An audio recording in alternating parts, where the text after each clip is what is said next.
Ah, see, this is beautiful. I love it.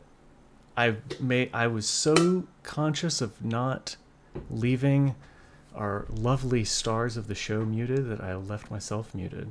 Ugh, embarrassing. It's I would never let that happen on my stream. I'm just saying. if I It's were never happened to me. if I were capable of shame, I would be so ashamed right now. Hello, ladies and gentlemen, gays and theys. Welcome to the 6th episode of Memoriam, an actual play show where two eccentric friends team up to save the world from monsters when they realize they're the only ones who can remember the monsters existed in the first place. That is until they weren't anymore. And as I was saying, it is just so incredibly good to be back here and playing this game with the other members of the Council of Dads, with my two lovely cousins here. I have really missed playing this game. Before we get started, just some really quick, right? But yeah, just some really quick admin I want to run through. So first, regular viewers will know there's a change in the cast. Jovan had to step away from the show for personal reasons. So we went back and forth a little bit on how to proceed.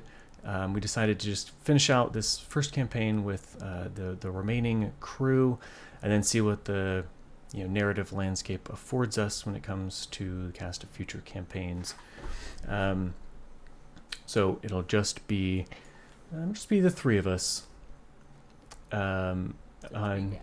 Just the three dads here for the next. It up. They should do a show with us and call it My Three Dads.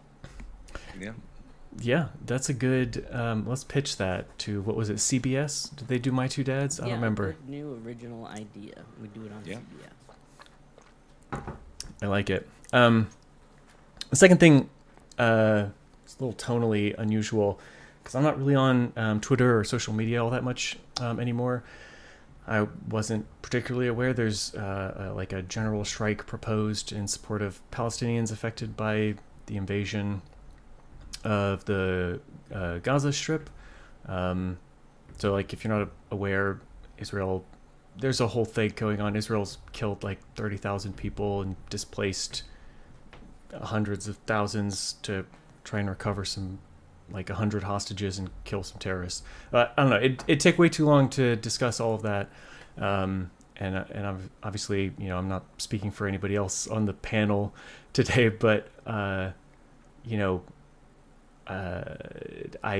stand with the people who have been, the people of Palestine, the people who have been displaced and lost their homes and are being impacted by the humanitarian crisis. But we're not really at the point where this stream makes any money, so I hope you all are okay with me going ahead and playing Monster of the Week with my cousins regardless. And yeah, I mean, do whatever you're able to do to support those people being impacted by the crisis within your own conscience. Okay. Anyway, oh boy, yeah, big shift in tone here. We're gonna go from talking about the most complex geopolitical dynamic of our lifetimes, and then we're gonna zoom in on Nali Creek. Nali Creek is the home of our story of Memoriam, the county seat of Salmon County. It's not a large town. There's population just shy of about 30,000 people. Oh, gross. Okay, yeah, that's about how many civilians? Yeah, that's the IC. Hey, listen. Just as far as numbers go. You know what? Nali Creek. I wrote Nali Creek a long time ago. I did not intend. I thought you said we were shifting tones, Fairman. Yes. We're gonna do. Yes. Let's not measure human rights abuses in Nali Creeks. It's no. Okay. So it may be small, but it is home to the Paranormal Hunters Association of Little Island Cove, as you see here on the screen. That is Dr. Von Steelmen and Dainty, Alexis, and their interns, James Blast and Winifred Reed. It has been 4 months. J-Bomb. It's been 4 months since we last saw our heroes when they fought a shape-shifting blob in the Shimmer Cabaret, and a lot of things have changed. Well, I mean, specifically, a lot has changed for James and Wynn, as they're now more than halfway through their school years. James is doing phenomenally. He is absolutely thrilled with his C average and his third place showing in the school's New Year talent competition with his hacky sack routine. And Winfred's doing okay too. She made the local papers for being Nali Creek Senior High's first girl to play on the football team and the boys basketball team. And in fact, her football season was so remarkable that she was, not only named the first team All-State running back, but was also featured in a couple of ESPN Top 10 reels. And she has continued that brilliance in the basketball season. She's averaging a triple-double as the starting point guard of the Nali Creek Cacti, leaving broken ankles and bruised egos in her wake. So that's what's been happening with our interns. But what about Alexis and Dr. Von Steelman? What's been going on with them? Well, first, I guess, how plugged in do you guys feel like you've been? Are the interns coming around all the time? You guys hanging out, working with them a lot over the winter months? I would say that Alexis and J-Dog, get together for some Xbox and chill. Okay. The implications of the and chill is a bit suspect, but I like it anyway. No, I mean, there's no implications. Okay. All right. Even though Alexis, see, the problem is with the age discrepancy between little Alexis and the what did you say, high school? They're in high school, yes. They're in high school, is that I'm so much older than him that it's disgusting. Yeah, it's gross. What about? So I'd say that. I'm sorry. Go ahead. No, I was going to ask about Von Steelman. Oh yeah, I would say that. Well, if I may, I feel like Winnie and Dainty have become like pretty good friends. Winnie's a very smart person. She likes to ask questions. She likes to learn things, and Dainty's a wealth of knowledge. So I feel like not a whole lot going as far as like Von Steelman's relationship with the interns. He's just like, yes, they can be here. That's fine. Yeah. Actually, did we figure out? I mean, one of them's got to be driving, right? Winnie's driving us, right? Yep. Winfred is old enough to drive now. And in fact, they both are. James had a birthday in the intervening months. So yeah, they're both old enough to drive, but James didn't get his license. He's just old enough. Does he have his permit to drive? It depends on when you ask him. Sometimes he says that he's had his permit, and other times he'll say that he doesn't have his permit. So it's difficult to be sure. It's good enough. Yeah. His birthday's was in November, so it's hard to say. And then Von Steelman, he's been just kind of like doing a lot of tinkering and working stuff. He's definitely been focusing a lot of his energy and efforts into like understanding the fact that Winnie and J-Bomb remember everything that happened. So he's just like, he's kind of like obsessing over that while he's doing some tinkering and stuff with his armor. Dainty helping him tinker and whatnot. Yeah, and that's been a subject of much confusion, perhaps, or I mean, obviously, you all haven't found anybody else other than yourselves and previously Marcos who had been able to remember any of the events that you encountered, any of the creatures that you battled. And now you've got these two kids that remember. And, I feel like there have been some minor events in the interim. There haven't been any major investigations or mysteries, but you guys have, you know, had some cases, none of which, as I say, have this sort of grandiose, epic scale that we are accustomed to seeing be broadcast here. But did we level up again? But they remember everything. No. But they do remember the things that happened, and they still remember all of the things, you know, that they remember from before. In other words, they still remember what happened at the Beaumont Galleria, and they still remember what happened in the Shimmer Cabaret. So they're still, you know, retaining those memories as things go forward.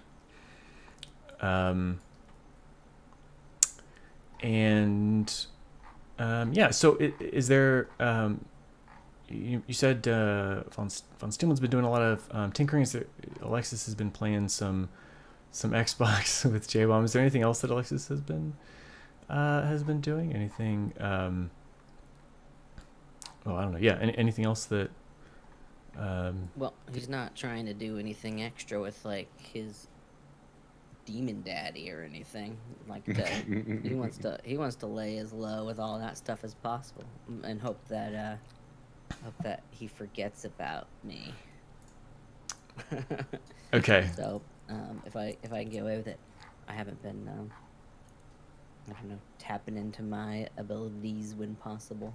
Okay. All right. That's interesting. That's that is good to know. All right. Well, on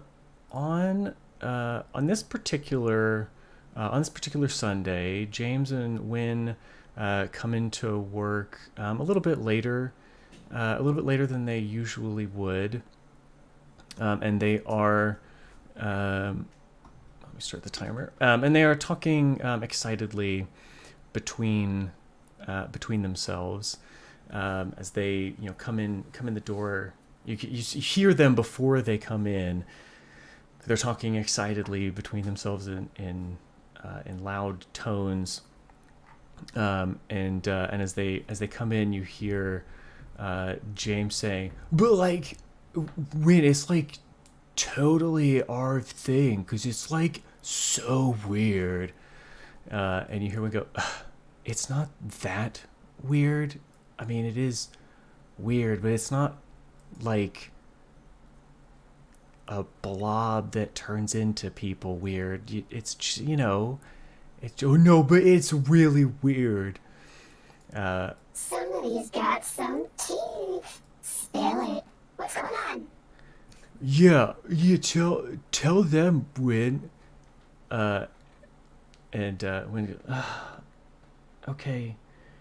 Yeah, well, okay, yeah, I guess, yes, I guess it's worth telling you guys. There's some weird stuff. We got sent home from school early on Friday. There's some weird stuff going on. So Hector, the quarterback of the football team, he's missing. He disappeared, and they found this like statue of him in the locker room, I guess. And so yeah, they sent everybody home, and the like cops are all over the place. Well, I don't know if they are now, but they were. Just because some fan made a statue of him? Yeah, well, I guess, I don't know. I guess it was like made of crystal or something, and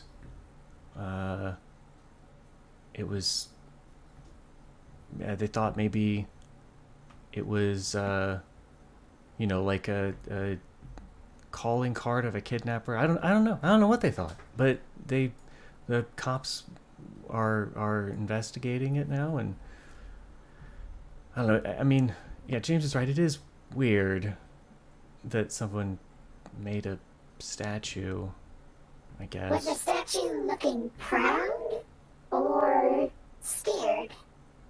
Contemplative? Or gregarious? Oh, I didn't see it. I don't know. There were rumors about it, but I don't know anyone who actually actually saw it. Just a DM question. Hmm? I'm assuming, or it's Saturday, right? It's always Saturday. Yeah. Yeah, it's Saturday. So school's out. Okay. Yeah, school's not in session.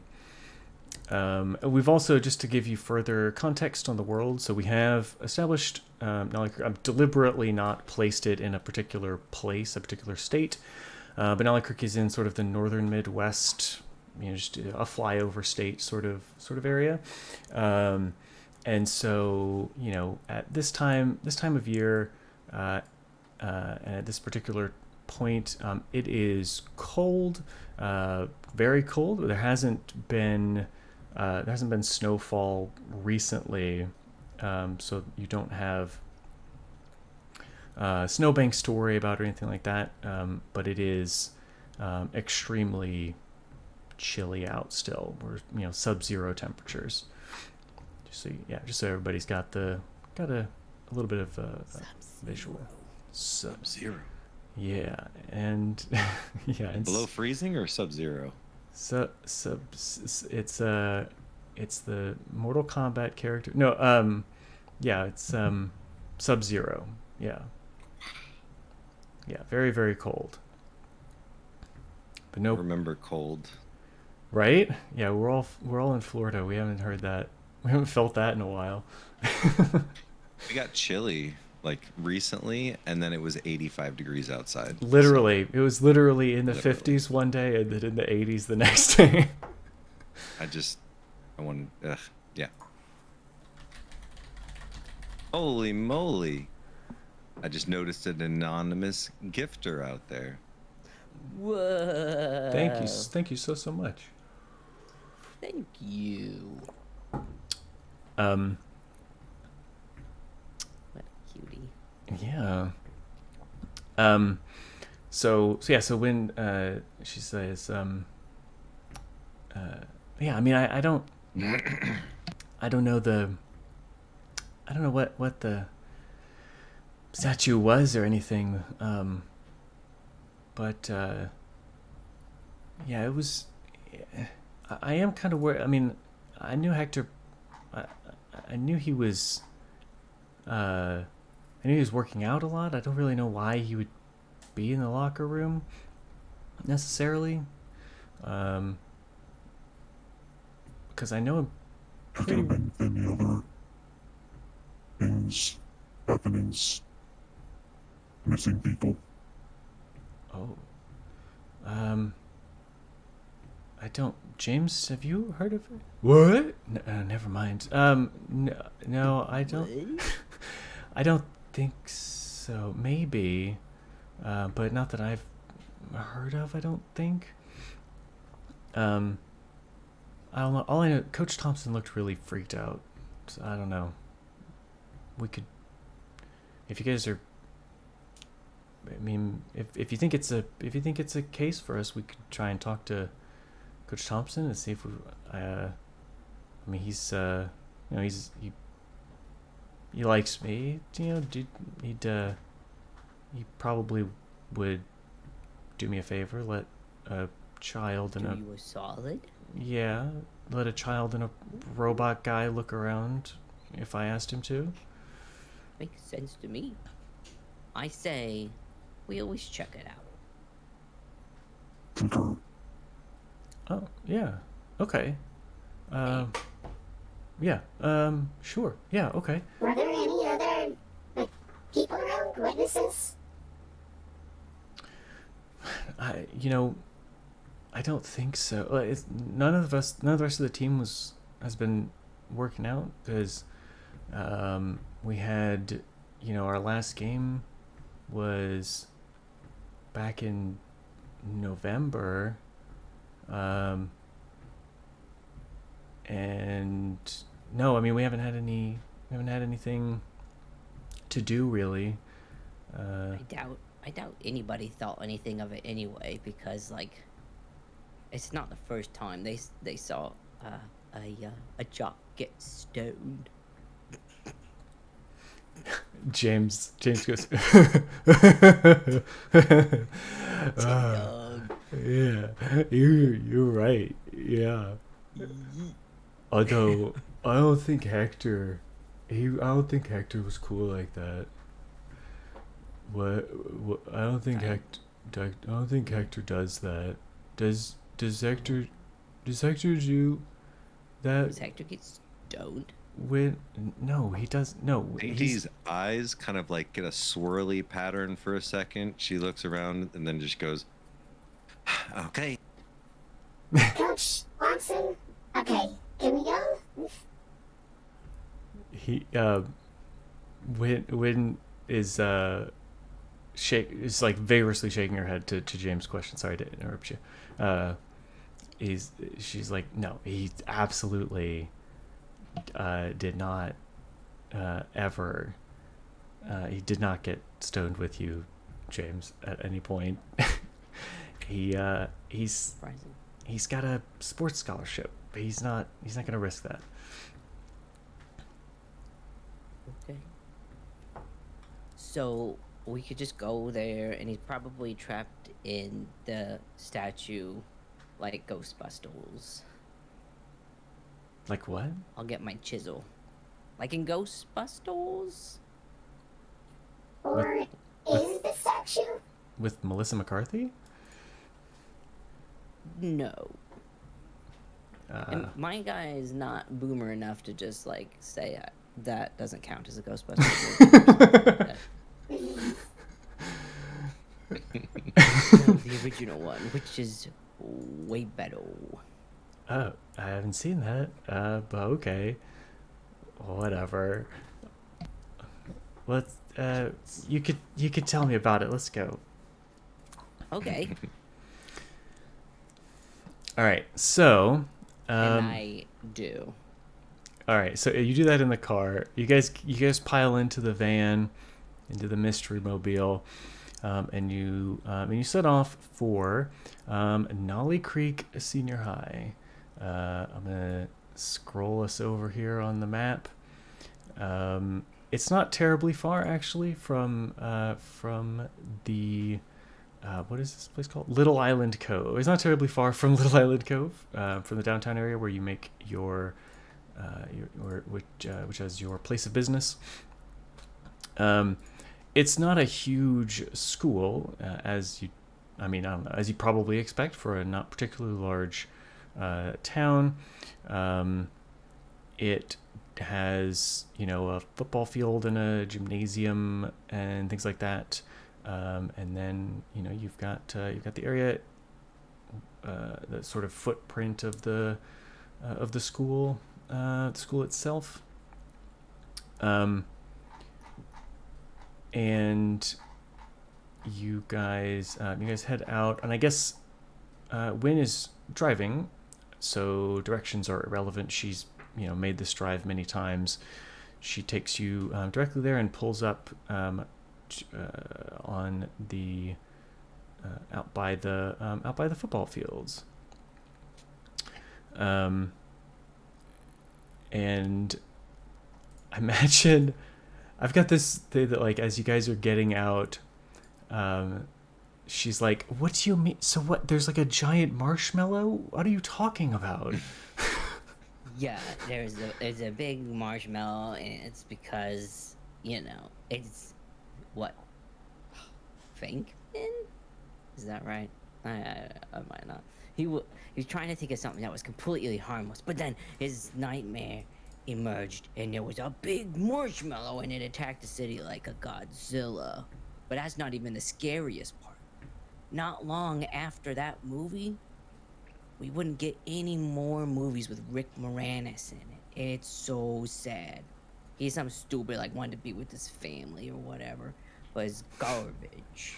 What a jerk. What about? So selfish. Is he the Honey I Shrunk the Kids guy? Look at you. You know a lot about movies from that time. Well, it was Yes. it was a ride at That's Disney. what I said, not long. Okay, in the grand scheme of an actor's life, it wasn't. We got a few more movies of him. It's great. It was brilliant, and then we never saw him again. Yeah. Maybe that could be our next mystery. I'd be down for that, I guess. Okay, look.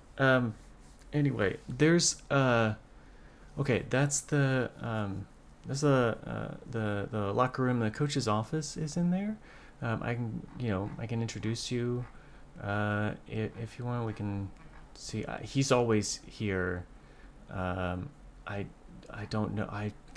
Speaking of spending more time with the family, I don't know what his deal is, but he's always here. Well, hopefully he's not Crystal too. What kind of statue are we talking? Well, I don't know. They said there was just a statue of. I don't know. They said there was a statue of Hector. I'm not sure. It's funny that you pictured a brilliant crystal statue, and I saw a stone little statue. Yeah, they said crystal, but yeah, I don't. Oh, it's my inability to pay attention. No. Well, you guys were. So my stoned joke was really stupid. No, it was. I mean. No, it's still crystal. Gemstone. He got crystal. gemstone. Yeah, crystal is There still you a go. stone. Yeah, or a mineral is. I don't know. I don't have I haven't taken geology yet. Anyway, I'll introduce you to Coach Thompson. So she leads you guys through past the football fields. You see the sort of spray. Is it spray paint? I don't know how they do that. They paint whatever the mascot on the field, right? So you see this like angry looking cactus there on the field. And she leads you past that down to a little squat municipal-looking building with a low ceiling, and walks you into the coach's office. It is a very anomalous space. There's this like 80s style TV cart that the three of us will remember quite vividly from when the teacher had a hangover and they would wheel that out to show a movie, like Enola Gay. I remember that being a thing that I watched in history more than once. And I want to watch like The Lion King in Spanish. Yeah, exactly. Yeah, exactly. Maybe they'll get the laser disc out. Oh, do you remember there was like a 2-year period where like So short. they were all laser discs, and Yep. and that was all anybody was talking about in the school was like how It's the great future. the laser discs were, and then they were just gone, and it was never mentioned again. Yep. Anyway, so yeah, there's this like cart, and there's like all these VHSs stacked up, of presumably like game tapes or whatever, and then but the rest of the room is like fairly modern. He has like a whiteboard, like the brand name whiteboard, not a sponsor, where he can like diagram plays and things like that. The coach himself is almost dwarven looking, stout man. He is about, just under 6 foot, maybe 5'10", 5'11" kind of height, but he looks like he might weigh like 280. He's just really solid. And he has this very serious expression on his face. He looks up as you guys walk in. He looks very upset. As soon as he sees Win, you see this like little smile come over his face. Ah, Winifred, how's it going? What the fuck? What the fuck is that? What's going on? What's happening? I'm the fuck is Alexis. Oh, And I'm Dainty. Jesus fucking okay. Well, that's We just have a couple of questions for you, sir. If you have a moment. what? Who are you? Reporters? Are you doing a story on Winifred here, or what? what's the situation? No, sorry, Coach. No, these are my bosses, my boss, and a yeah. Yeah, and she's doing an excellent job. We're thinking maybe Wait. CEO, but in a week. Yep, she's crushing it. Oh, Question. thank you. But no, they're investigators basically, and they I was just telling them about Hector, and I thought maybe they might be able to help. So would it be okay? Could they look around and maybe ask you? Hector, fuck. Yeah, fine, whatever. You're investigators. Okay, this is really. You're a kid and you're huge, but whatever. Sure, go ahead. What do you want? Wait, so what do you know? Where do you think Hector's gone? I don't know. It's not like him to disappear. The kid was here every day working out. He's got a scholarship to Ferris State up in Michigan, you know. He wanted to stay in shape. So he's been here working out. And then he wasn't in the weight room yesterday, so just kind of poking around looking for him, and couldn't find him, so called his parents. Well, called him first, obviously. He didn't answer, so called his parents, and they hadn't seen him. They filed a missing persons report, and so then I'm going through shutting down everything for the weekend yesterday, and there's this fucking crystal statue in the fucking locker room. And fuck me if it didn't look exactly like Hector. It's the weirdest thing I've ever seen. Life-size crystal. Right. Yeah, I guess. Yeah, I mean, it's as big as him, I suppose. Yeah. Have you, as someone who's as physically fit as you, have you tried to move it? No, I didn't try to move. I just, You probably could, given your affinity for the weights. I mean, I've been known to push plates, but, I don't know. I don't know what it's made of. I was just curious. Yeah, like, what's that bad boy made of? Yeah, I don't know. But, yeah, I mean, I can show you, but it is... Oh, I guess you didn't know him, so maybe it wouldn't be weird for you, but... It's weird for me. It looks just like him. Yeah, let's take a gander. All right, so he leads you back down this little hallway. You guys know gym rooms. You've got, tile, brick walls, the whole 9 yards. And pushes open a door, a swing. It's a swing. It doesn't have a latch on it or anything. Into the locker room. It is dimly lit by just a few emergency lights overhead. It is harshly strewn with the aroma of stale pubescent tension. There are two long parallel banks of head height crimson red lockers, and there are benches down the center of each of those banks. At the other end, so the end closest to the football field, the center half wall ends early to accommodate a wider space, presumably to give the full team room to gather, for speeches and things like that.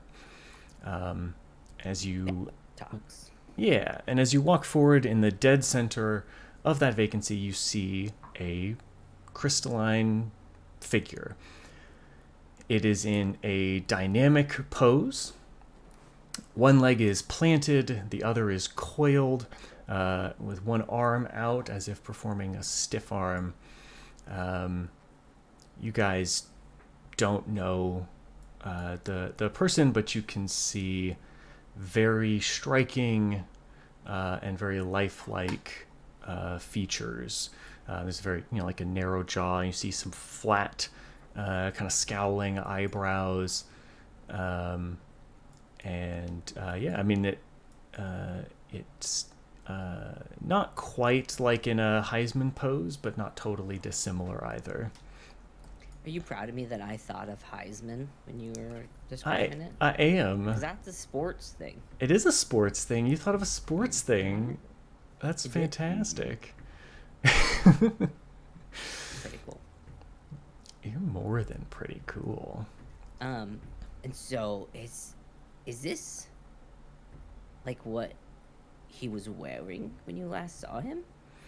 So yeah, so Coach Thompson is like, he glancing. He'll like glance at the statue and then like look away. He can only look at it for like a second. He's just like, ugh, that's just freaks me out. He's just wearing like workout gear. I guess that's all I ever saw him wearing, unless he was going to class or unless he was, obviously in uniform or whatever. But yeah, I mean, I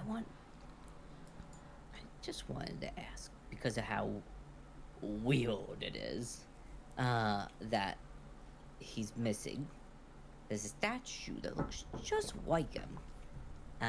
It's obviously made recently because they've captured his recent likeness. Is very heavy, so if somebody put it there, they would have had to have help, and it's not very easy to sneak around with something like that. So is it too peculiar for you to consider that is him? what's him? That the statue? But it's a statue. That something supernatural occurred.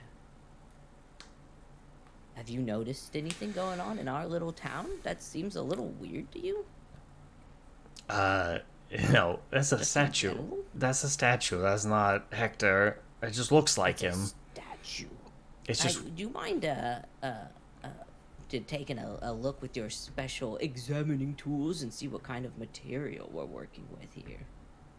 What? I'm not a geologist. What do you mean? I was trying to. I couldn't remember my Oh, von Steelman. You're talking about Steelman. Sorry. I am already beginning a mass spectrometer to try and determine the materials. Please wait. Can I use a mass spectrometer? I mean, yeah. As a science-y thing, obviously. That's a very sciencey thing. It doesn't get much more sciencey than a mass spectrometer. I think that would be. That sounds like, investigate a mystery is what you're trying to achieve here. Well, let's roll those beautiful bean footages.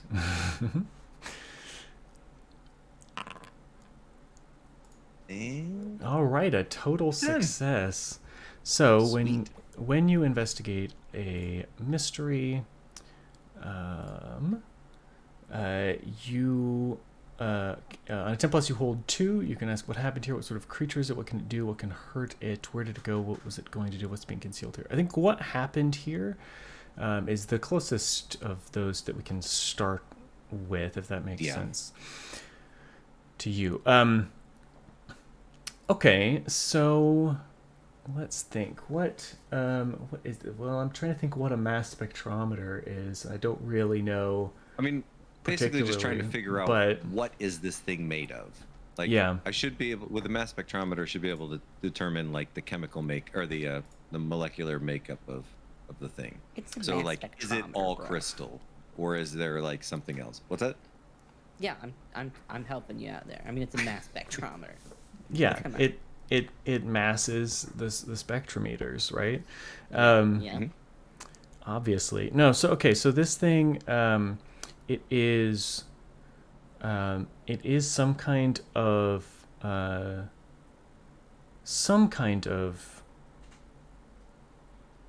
mineral. Well, here's what the first thing that I'll offer you is this is not something that is a known element It's not like you would say, oh, well, this is, quartz or something like that. It's not, I don't know, diamonds or some, you know what I mean? It's not something that you would be able to identify in the traditional sense. But it is crystalline in the sense of having a crystalline molecular structure. And it is crystalline throughout. With a 10, a total success, I will give you that. Like perfectly organized molecules of like no flaws, kind of like just perfect mystery material. Yes, crystalline, yeah, perfect crystalline in that sense, right? Of it just being, all of the, remembering my chemistry. I think that's the definition of crystalline, right? Is that it's got that sort of like perfect geometric structure to its molecular makeup. So it has that structure going throughout it. But as I say, it is not a material, an element, whatever you want to call it, that you are familiar with, that you've seen before. You have, let's see, what happened here was the other, or was the question that you asked. I'm trying to think if there's anything else. I mean, it is. I would also settle for, like, is there any sort of energy reading coming from it? As far as like, I don't know that. Okay. Yeah. I realize looking for its mass is not really going to answer the question of like what happened, but I'd like to just understand what we're seeing. There is. So another thing that you get, it is giving off there is a very. There's a sort of tonality, like a vibration, that is occurring here, almost like a tuning fork that was struck minutes ago and has the very faintest memory of a sound still resonating in it. So there's this very, very faint movement, sort of vibrating all the way through, like at a molecular level, like vibrating all the way through it. Okay. Dainty would like to try and capture a snippet of it and like analyze it by like shrinking it down and expanding it and just like trying to see if there's something there, something that's understandable. A piece of the energy, that vibration. Or okay. Yeah. Okay. Like not necessarily taking the sound, but like taking the readings of the energy and like trying to like convert it into a sound or convert it into a pattern. Okay. This would be more investigating, I would imagine. But yeah. I'm trying to think what might make sense there. Well, I guess, is there something in particular that you wanted to glean? Dainty has been thinking the whole time, like, this motherfucker's alive. I just need to like figure out what's going on here. Can they communicate? Are they currently alive, or, whatever? Like she's figured it out. Something's going on. She just wants proof. Okay, understood. So you do still have another hold on investigate a mystery, because you rolled a 10 plus. So you could ask one of the other questions. If one of those other questions matches with what you're trying to answer, then that could be... Well, then, if, yeah. Yeah, so like, what sort of creature is it? What can it do? What can hurt it? Where did it go? What was it going to do? What's being concealed? I guess what's being concealed here is kind of what you're saying. Yeah, I think so. Okay. Well, I think from so contextually, from the from that vibration, I think what's being concealed is the guy. yeah. Well, the vibration itself is not a form of communication. That is just like a resonant frequency that this particular material, whatever it is, has, that it holds itself in that particular resonance. So I think she is able to pretty conclusively, her eyes kind of, flash rainbows, and she's able to pretty conclusively determine that is that movement, that frequency is consistent and flat in a semiotic sense. It's not conveying any meaning. So there's not meaning being concealed. There's, however, a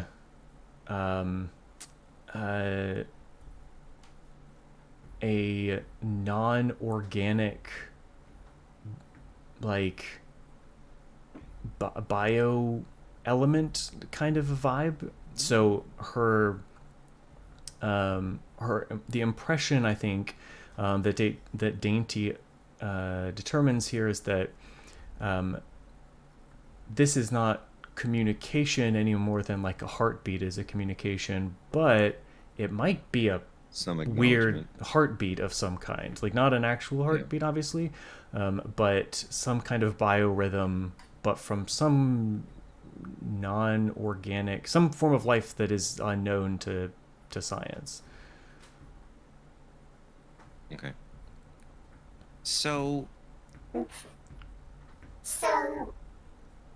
that's not a material that any person knows.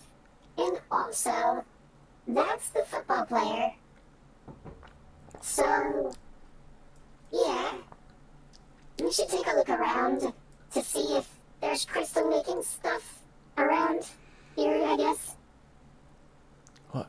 Wait, well, you're telling me that's when is like, well, you're telling me that's Hector? That's Hector.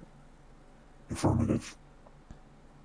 Yeah, it looks like that. And may I suggest, make sure that you are just always dressed and dressed nicely in case you get turned into a crystal.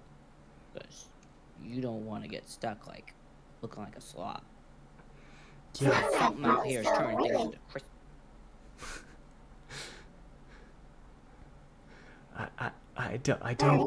I don't understand. So it is a case for us then. Yeah. Look at it. It's super weird, and that's what we do. Probably not one we will get paid for. Oh, well, I mean, I don't know. Oh, we could contact the parents and say, if we fix this, will you promise to pay us $1 million? Maybe they'll do a bake sale.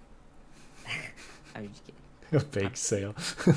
Yeah, they could do a bake sale and then totally pay for it. I mean, I'll buy a lot of the things from the bake sale. It'll make a lot of money, and then we will get paid. Well, I mean, I don't want to be gross about this or whatever, but Let's go. But there is a reward for information about Hector.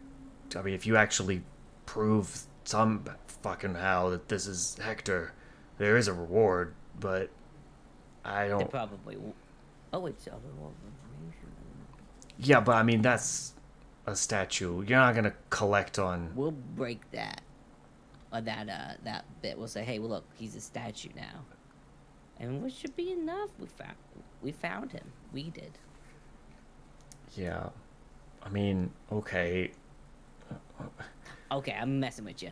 But let's take a look around, see what we can find. What's weird? What's out of place? You know this place particularly well. You wanna go for a little walk and see, if you haven't already, if there's anything else that looks amiss. He's kind of freaked out right now. So why don't you roll to manipulate someone? Roll plus charm. A mixed success. You got a 7.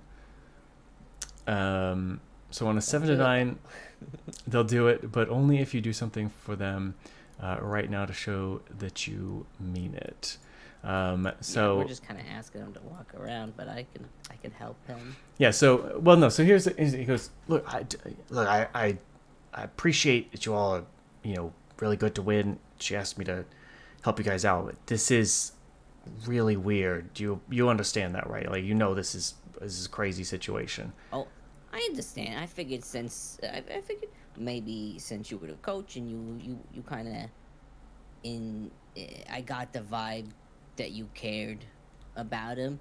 So I thought maybe you might want to, as somebody on the inside here where it happened, would want to maybe assist us in helping to bring him back. But you know what? I get it. You gotta stay detached from the kids. Too much heartbreak. You don't really care. I get it for your mental state. Well, it's just we could do without you. It'd be easier with you, of course, and I'm sure the parents would help. But I would. No, here's. That's cool. Can you just who? All I want to know is like who are you? Like what do you do? Like Wynn said you're investigators. What do you investigate? Is this what you do? The Parahuntals, words are hard. The Parahunters Association of Little Island Cove.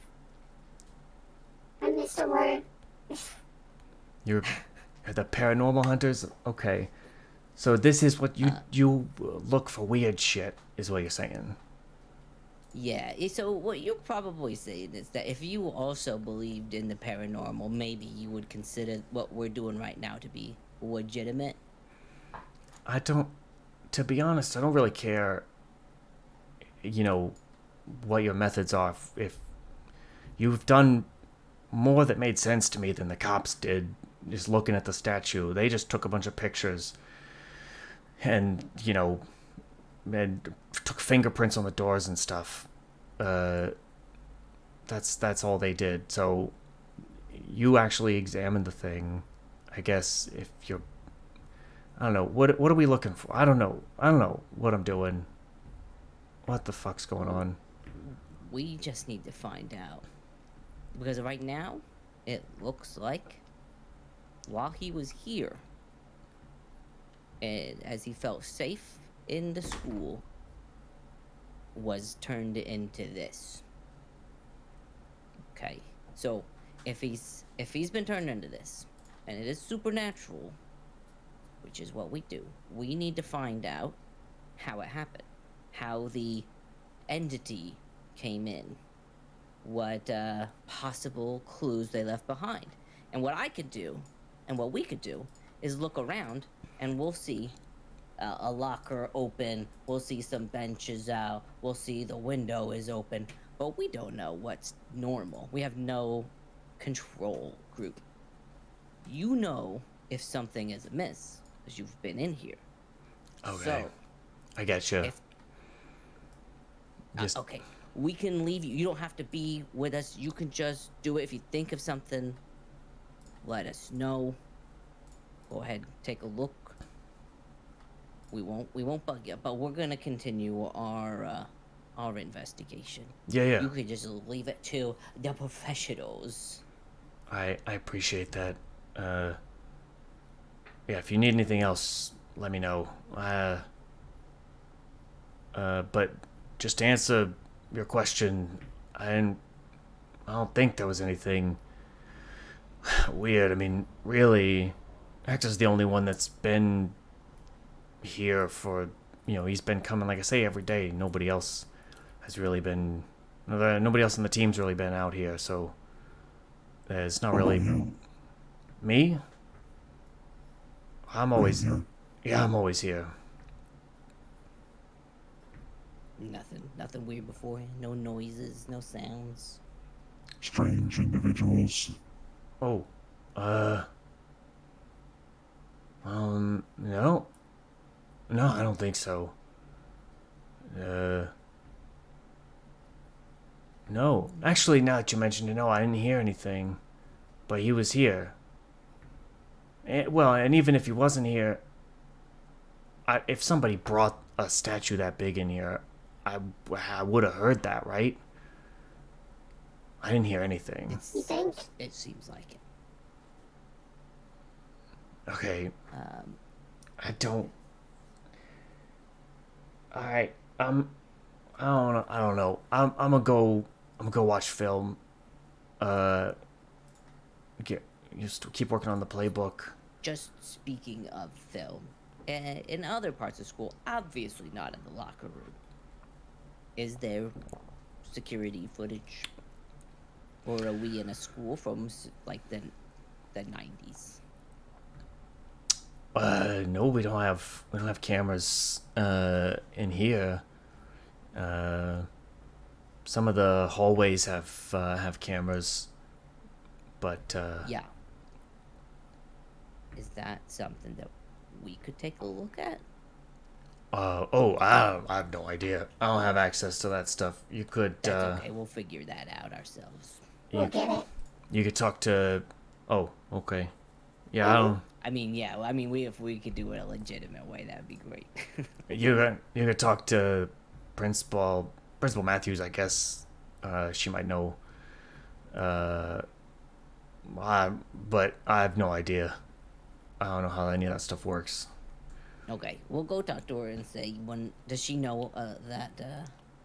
I assume she knows Hector's got missing. She knows yeah. about the statue. Oh yeah, the whole school knows. Okay. Alright. Yeah, well, good luck, guys. I hope you find Hector, or fix Hector. I don't know. I hope this makes sense someday. Oh, fuck me. I don't know what's going on. And he staggers off. All right. Peace out. Hey, I think he was drunk.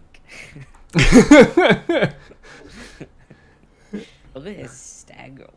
Yeah, he just kind of like, he's just like holding his head like, what the fuck? It just, yeah, walks back to his office. Okay.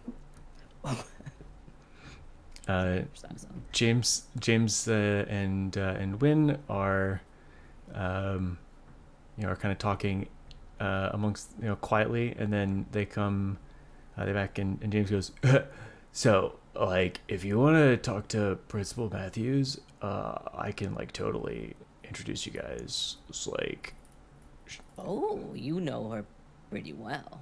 I mean, I don't know her well, but like, I mean, You're in her office a lot. Yeah, I know her. We've talked to her a few times, but we're pretty cool. Here's how I know the secret to getting in to see the principal. We just get caught smoking weed. So let's go stand out in the common area and rip a fat one. We'll get taken right to the principal. I mean, yeah, but also like nobody else is here to like catch us, so like we could. No rats.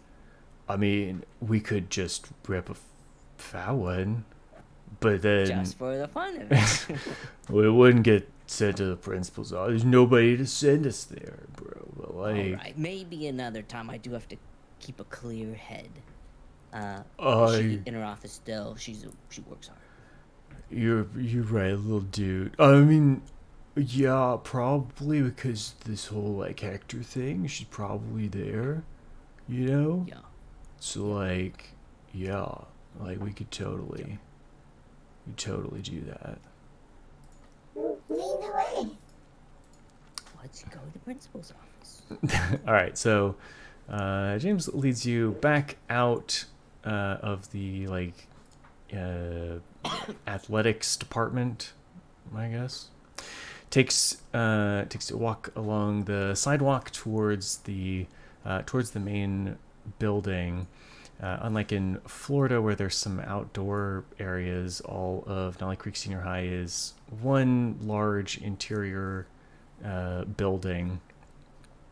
It has a big, like, common open area, but otherwise it's all one large structure.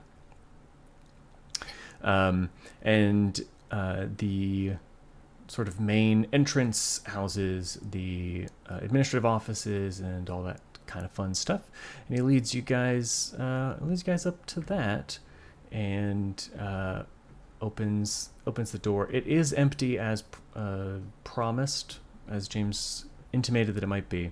There's nobody else around. There's not there's a little reception area and a like plexiglass barrier in front of the desk for folks to, I guess, sign in and out and that kind of stuff. And he walks perpendicular to that and goes off to side door and opens that door. He goes, "Yeah, she's here, totally," and leads you into a modest but respectably appointed office. There's a nice, maybe it wasn't from IKEA desk, and a very respectable looking woman sits behind it. The name tag on her desk reads Valerie Matthews, and she looks up. James, hi. What can I do? Why are you here on a Saturday? And why did you bring? We get that a lot.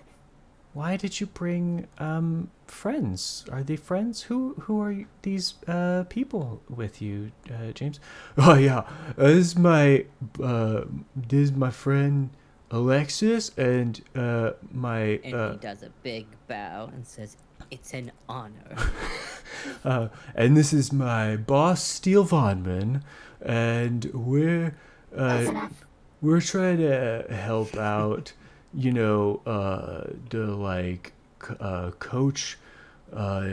Coach Thompson, has this whole like Hector situation, right? And like trying to help out.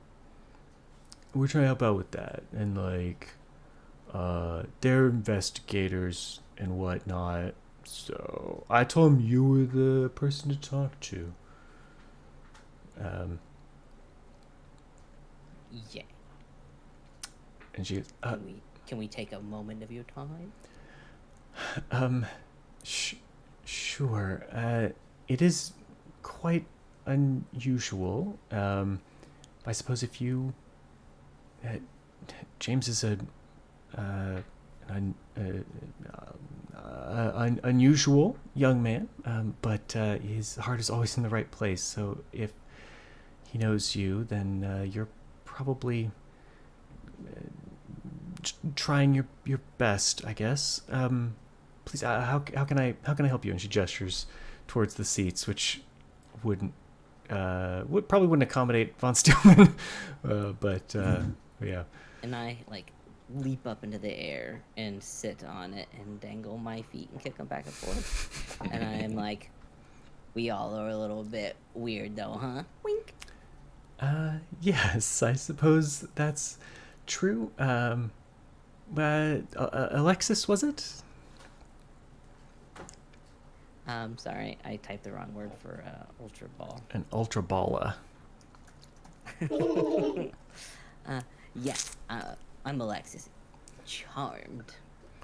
Yes. I don't find the situation or the circumstances charming, obviously, but it is nice to make your acquaintance, I suppose. What's the nature of the assistance that you are providing, and what can I do for you? We are investigators, and we specialize in the type of incidents that are peculiar. The types where, let's say, the police show up and they go, Wow, that's pretty weird, but let us know if you hear anything or whatever. And then they scoot. Where we go, there's some answers to be found, and you know what? We'll go find them. Okay.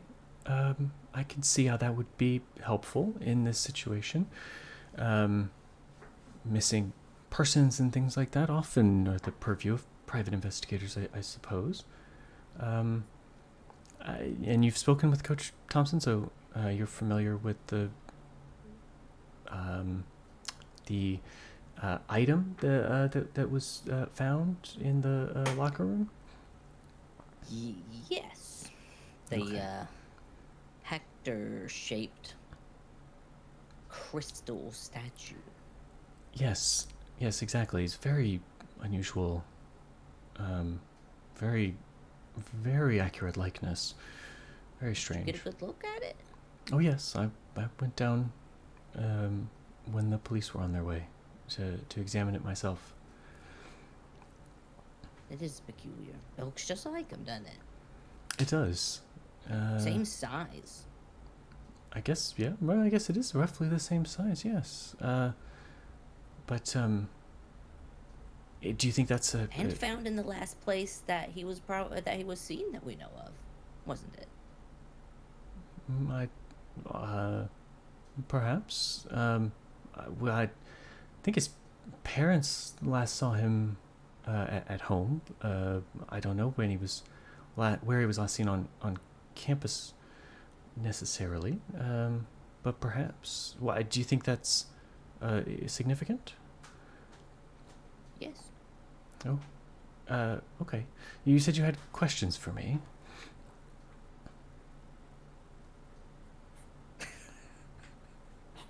Sorry, Has I there didn't want been to. anything unusual recently?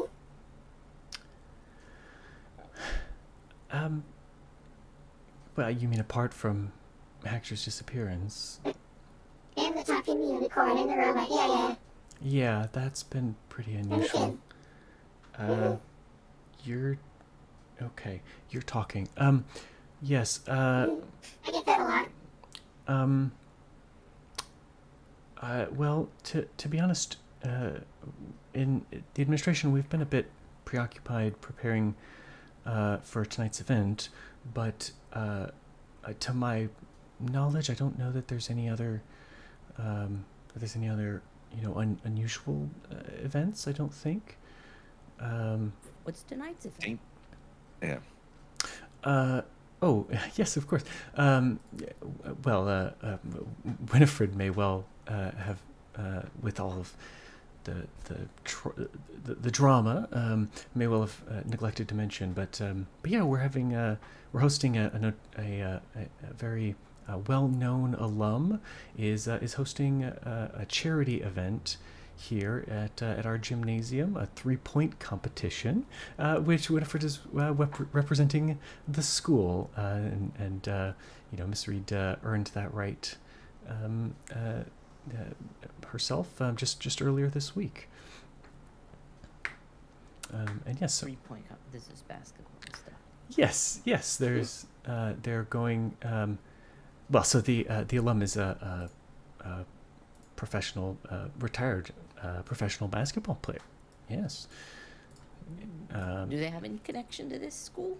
Yeah, he attended. I mean, alum, obviously, but like, Yeah. they went to school, they graduated from here. It work here at all, or they just graduated and went on?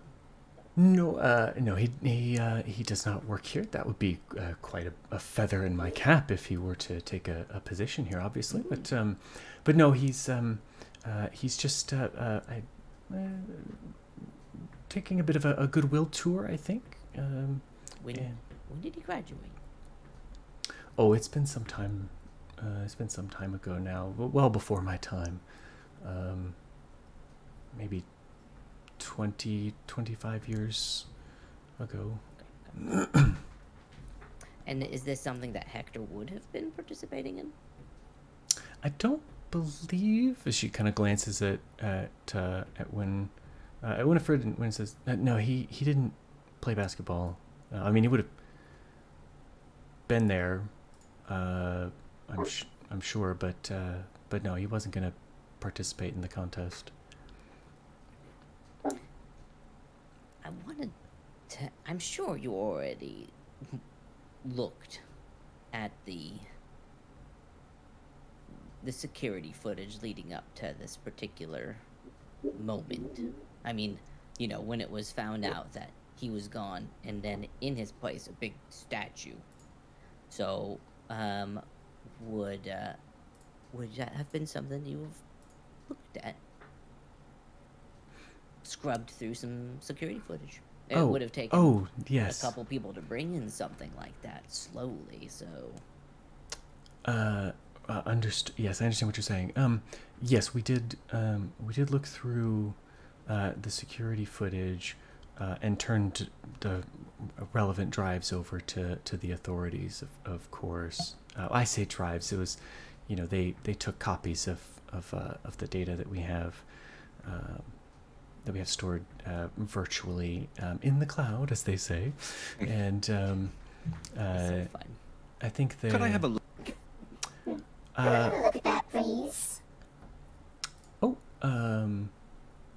I don't. She's already jumped onto the desk and is like sitting down on the computer and is kind of pulled out one of those little like USB dongles and has plugged herself into her computer. Oh, yes, that's delightful. I don't. Shit's flashing up all over the screen. She's like looking up at everyone and like looking at Wynn and James. Like, is this what? Dainty, you can't do that. What? She's if going there's, through like, her web browser and everything. Porn on there. You can't do that. Oh no, That's a violation of privacy. Oh no, I this is my work computer. That's. I mean, I don't have anything like I can that. get it from public record request. It's fine. If it will help, but we did look through and didn't see anything out of the ordinary. But yes, by all means. But does Dainty see anything out of the ordinary? She pokes Dainty's head very gently. What is this made of? What is this actually? Is this? Her name is Dainty. Oh, I'm okay. What is Dainty made of?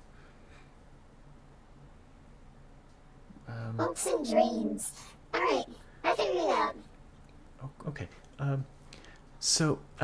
Yes. All right. So you are. I guess this is another investigative mystery, probably. Yes. So go ahead and roll that for us. Oh. Okay, so you got to make success. You get to hold one. She got caught up in the web browser. There was a lot more stuff in there than the principal would want to share. Yeah, you know, she Dainty is startled to find that that Principal Matthews is a very avid furry, but the relevant information you get to hold one and spend to ask what happened here, what sort of creature is it, what can it do, what can hurt it, where did it go, what was it going to do, or what is being concealed here, and just kind of like as a steer, what sort of things is Dainty trying to parse through as she looks through this? Well, really, she's just trying to look through like the video recordings, see if there's any like visual cues of something that something out of the ordinary, I guess. Trying to, yeah.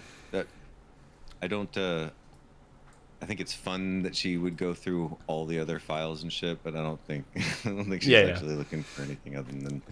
I don't think there's. Yeah, I mean, if she were to find anything fun, then that's great. And the furry thing, she's definitely going to keep locked. For just hold on to. But just trying to remember that. Okay, yeah. So what I'll say is, there are. So it stores 5 days, trailing 5 days, and they can archive things as needed. But yeah, it just goes back. It just goes back 5 days. this is not a school with a particularly robust budget, or a district for that matter, with a particularly robust budget.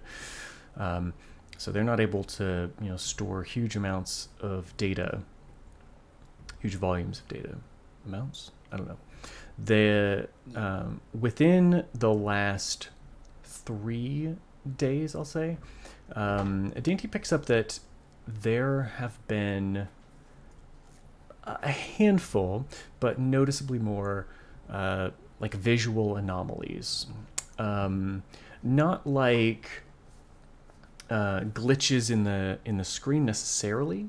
So it isn't like the whole screen goes wobbly, but like, something, it loses focus or something, or the color will shift or something like this. Like the cameras are failing to adjust to something or see something, and that is not unusual. It happens over the period of all the recordings that she's observing, because these are not high quality security cameras. They probably were got on the cheap, a Black Friday deal on Amazon or something, or Cyber Monday or whatever, Prime Day deal, whatever. Not a sponsor, but they seem to happen in more frequency in the last 3 days. Is there any like location that it happens in most, like a corner or like near any openings or something like is there any sort of pattern that she can recognize as when these like anomalies happen? Near mirrors, near water or something like that? No, it doesn't seem to happen near people. So it seems to only happen when there are, when all the kids are in classes, for example, or something like that. It doesn't seem to happen attached to any particular person, but it does seem to happen specifically when there aren't people around. And I think the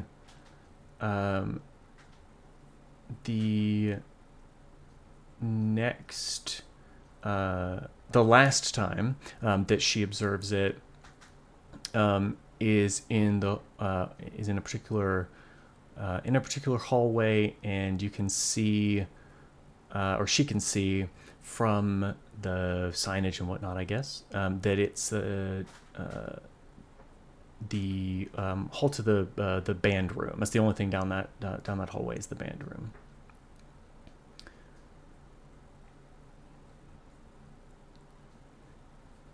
Hmm.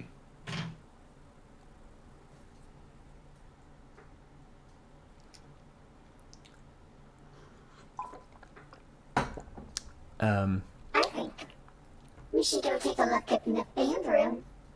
See what's going on over there. There's some anomalies happening on these cameras. Oh, okay. That's interesting. Anomalies. Flufferpuff 243, you can join if you'd like. That's her screen name Oh my god. on the forums. She blushes furiously, and says, "Yes, I think I had better come along. It'll most likely be locked anyway. You'll need someone to open the door." Hey, Thank you. while we're heading in that direction, as somebody who has to occasionally intervene with some stinkers here and there, is there anybody Yes. who had an issue with Hector? Well, I mean, not particularly. I mean, he was a very, very well liked boy. He's a star of a football team. Well, I mean, apart from Winifred here, of course. But yes, I mean, he's a fairly popular young man. Maybe so well liked and popular that there's some jealous people. Oh well, yes. I mean, that does happen, I suppose. But I'm afraid I don't know of anyone in particular that comes to mind. With him gone, who's the new star of the team? Dainty. Oh, sorry. Dainty turns and trains right over to Winnie. So Winifred's like, what? I mean, you mean like who's the next quarterback? Who's the backup? Well, I mean, I guess he does technically have a backup. It's Logan Scott, but Logan, I mean, Logan is a freshman. He he like adores Hector. He thinks he's like the greatest. The bee's knees. Yeah, he's I don't know. I guess he's a suspect. Has he ever turned anyone into crystal before? No, that's not a thing. I mean, there are assholes that Well, go. that's a thing. Okay, fair. Yeah, it is a thing apparently. I mean, there are assholes that go to the school or whatever, but I don't know about any that have a beef with Hector in particular. Yeah. You And guys. just checking all the angles. You guys go walk through the school. It's got that weird vibe, right? If you've ever been in a large school, it does feel a bit liminal, right? Like a large school when there's no one there, a building that is meant to house hundreds of people that has none in it. It's usually like I was just in a mall today. right. It's usually like a bit too cold. Like malls now. Yeah. Every mall. It's usually like a little bit too cold and like a little bit too echoey and weird. And you walk through those halls and make your way to the band room. And Principal Matthews opens the door for you, and she says, "Yeah, so you can just take a." Oh God! And you glance inside. There is like all of the walls are covered, with like stacked chairs and like music stands, instruments that are too big to carry home, like cellos and I don't know what other instruments are too big to. Tubas, drum kits. I don't know. These kids aren't taking their timpanis home for practice. No, so there are sort of strewn throughout, and there's the main body of the room is empty. It is open, and sort of back against a corner, you see like a little. There's like an amp section. One of those amps is currently buzzing. Has a guitar plugged into it. That guitar is in the hand of a crystalline statue. What? Yes. They rocked so hard they turned into a rock. Yes, it is in the hands of a crystal statue. And Wynn and James, walk up closer to like get a look, get a look at the person. And James says, "Whoa, I think that's Elijah." Yeah, bro, dude, that's Elijah. And Wynn says, "This a lot, yeah." She turns to the two of you. That's Elijah Parker. Elijah Parker. He's a musician. I mean, obviously, or was a he's a musician. and he played guitar in the marching band. Don't ask. It's a whole weird thing. It's like he's a really good guitarist, but he can't really play any other instruments. But they needed people, so he plays guitar in the marching band. Yeah, that's. Is he like one of the best? Like, is he just exceptionally talented? I mean, he's pretty good. I mean, Let's be honest, that's weird even for us. he's good for Nali Creek. I mean, yeah, he's pretty good. But Hey. So let's take a look at this one. That is holding a guitar plugged into the amp. How weird would it be to assume that maybe you might look at that and think, oh, they've been turned into crystal, and not that somebody, while you were in your office nearby, snuck a giant, super heavy crystal, perfect likeness of this person. yes, pasted in there. I take your point. We also, I mean, we watched the footage. That didn't happen. No one took anything in here. Yes. So I don't. Okay, I mean it does. Like, so for context, they're holding the guitar by the fret, the neck. Neck. Yeah, by the neck, the fretboard, right?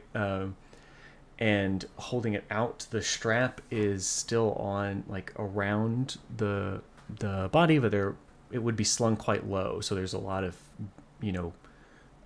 air between the guitar and the statue.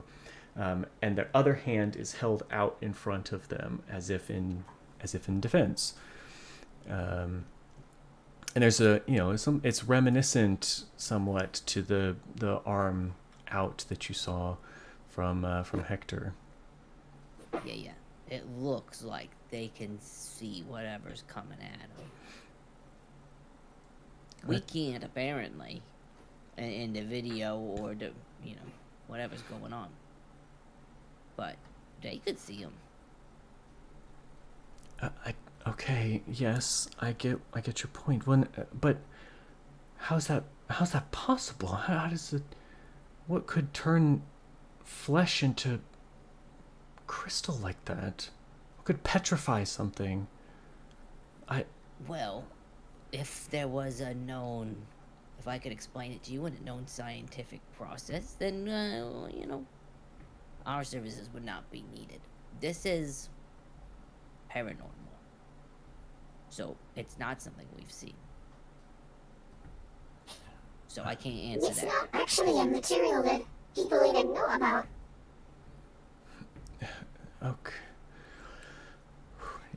They got a mass spectrometer, nailed it, and as a principal, that means you know everything that every teacher teaches. You can use that and be like, I know what material that is, scientifically speaking. Well, I don't know everything that all of my teachers teach, obviously, but I know what a mass spectrometer is. Okay. Yeah, I mean, everybody knows what that is. So,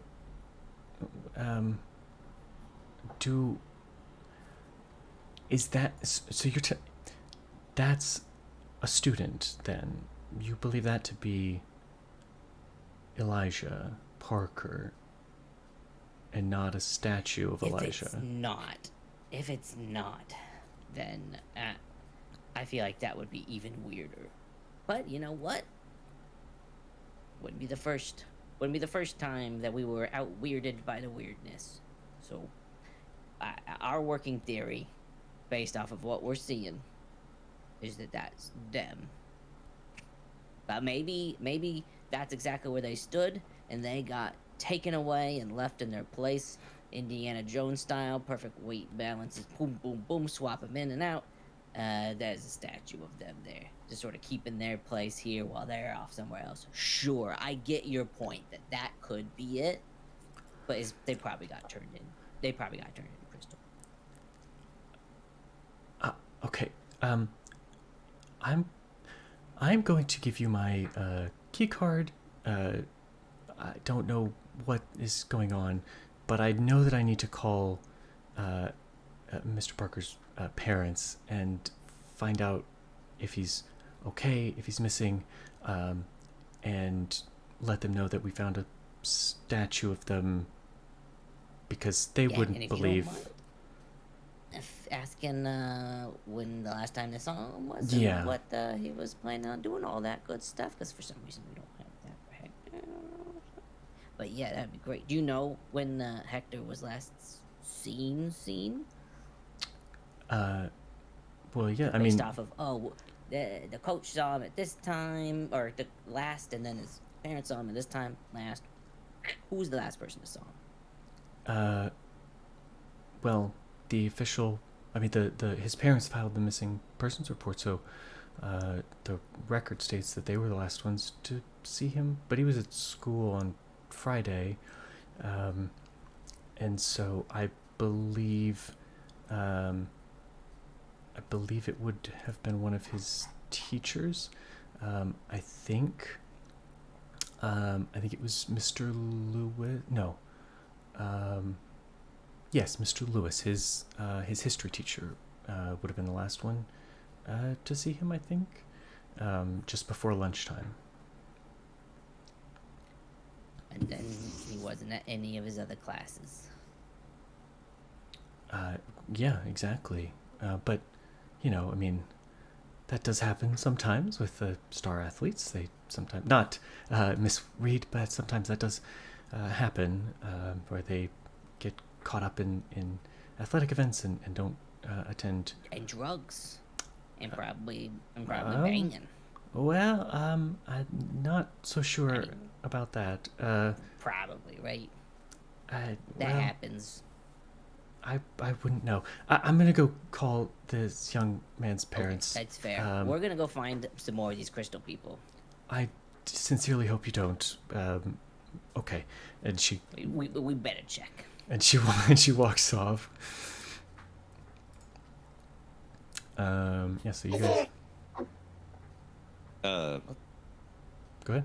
Let's look around this room. Is there any commonality from, like, what direction they were facing? Like, in other words, is there, like, an entryway across from them, or from both of the crystalline people, or is there's, like, some sort of consistency there? That's interesting. Right through like a a door. mirror across the way. Or a window or something. Not a mirror. Air duct. Not a mirror. They were both Televisions. No, but they were both roughly facing like where you guys entered from. So I suppose they were both roughly facing doors. Both of these statues that you've seen. Let's see. Let's just look. I wanna look around. Okay. Oh, you know what I wanna do? Tell me what you want to do. There aren't teachers around. I would like to try. I wasn't sure which one of these ones I'm gonna do, but I think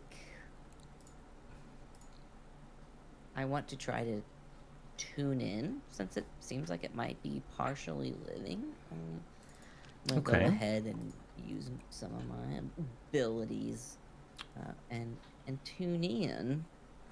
Outstanding. Roll out. Yeah. Find it. Or cloud. All right. You roll plus weird on a 10 plus hold 3. On a 7 to 9, hold 1. Spend a hold to ask the keeper. That's good. Yeah. Well, you got a 9. Oh, hold on. My thingy didn't. Okay. I'm looking at the top. So, yeah, no, but it's still good. You get to spend 1 hold to ask the keeper one of the following questions. Again, +1 ongoing while acting on the answers. Where's the creature right now? What is it planning to do right now? Who's it going to attack next? Who does it regard as the biggest threat? How can I attract its attention? Let's, who is it going to attack next? All right, so Alexis, you close your eyes and reach into the void that contains the dark, ominous void that contains your spooky powers.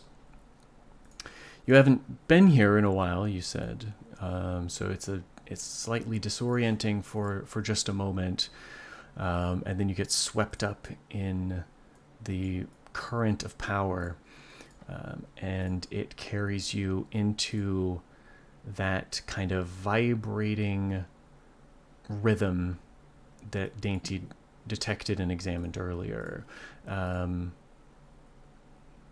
Who's he going to attack next was your question, yes? So you feel this vibration within the statue. This statue, and now that you are in the space that Vel, your friend, occupies, you sense other things as well. You sense that Elijah is in fact still in this statue in some form or fashion, but trapped. Something about the resonance of this particular material has trapped his essence within it. You also sense a tether to Hector, who you can sort of feel, as it were, vibrating where that statue is.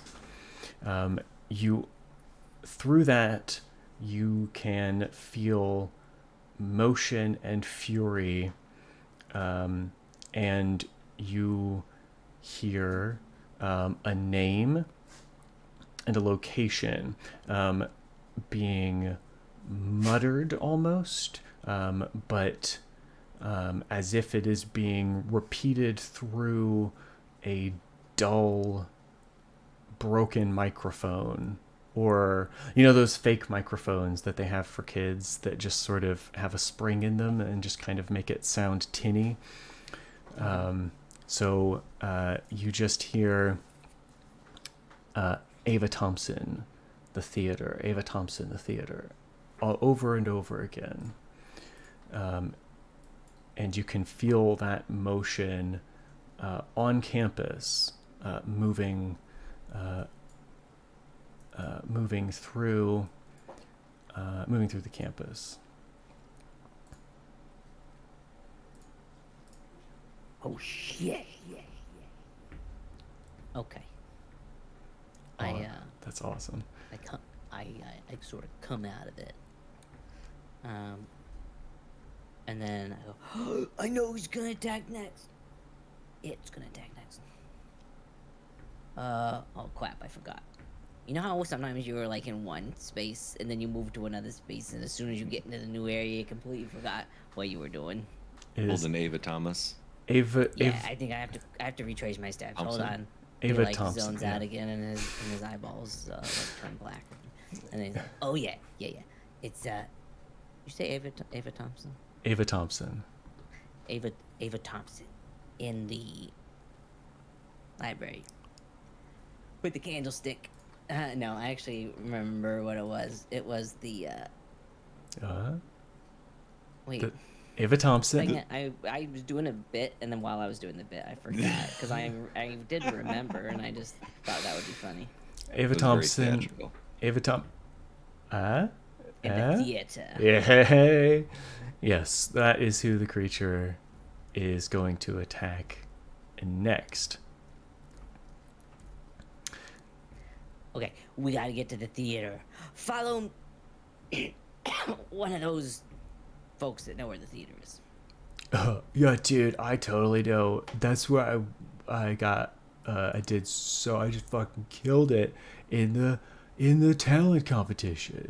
Come on, I'll show you. And also, as we kind of start moving in that general direction, do we want to? If we go in there, it might not occur. So I don't know if we want to try and be somewhere out of sight. I know it's hard for you to be stealthy, particularly Von Steelman. But, you know. Yeah, do you guys want to try and be sneaky? Let's do it. Yeah. Yeah? Okay. I think the best description for that would be act under pressure. Because you're trying to move quickly and get there in time, but you're also, you're trying to, not give yourselves away. So if both of you guys can roll to act under pressure, please. Yes. Dum, dum, dum, dicka, dum, boom. Bum, bum, ba-da-dum, bum. Okay. All right. So you both rolled sevens, which is wild. Which means that I'm going to give you a worse outcome, hard choice, or price to pay. And I think you already know what that is. You are following James. You're following Wynn. You don't really know the layout. However, you can be, you can be relatively sneaky, but this is a fairly open plan layout, and not knowing the building particularly well, you're not going to be able to move quickly. So you'll have to, be a little bit slower, or move a bit more quickly, and run the risk that you are unable to. I mean that's your choice. You can move stealthily, or you can move stealthily or quickly.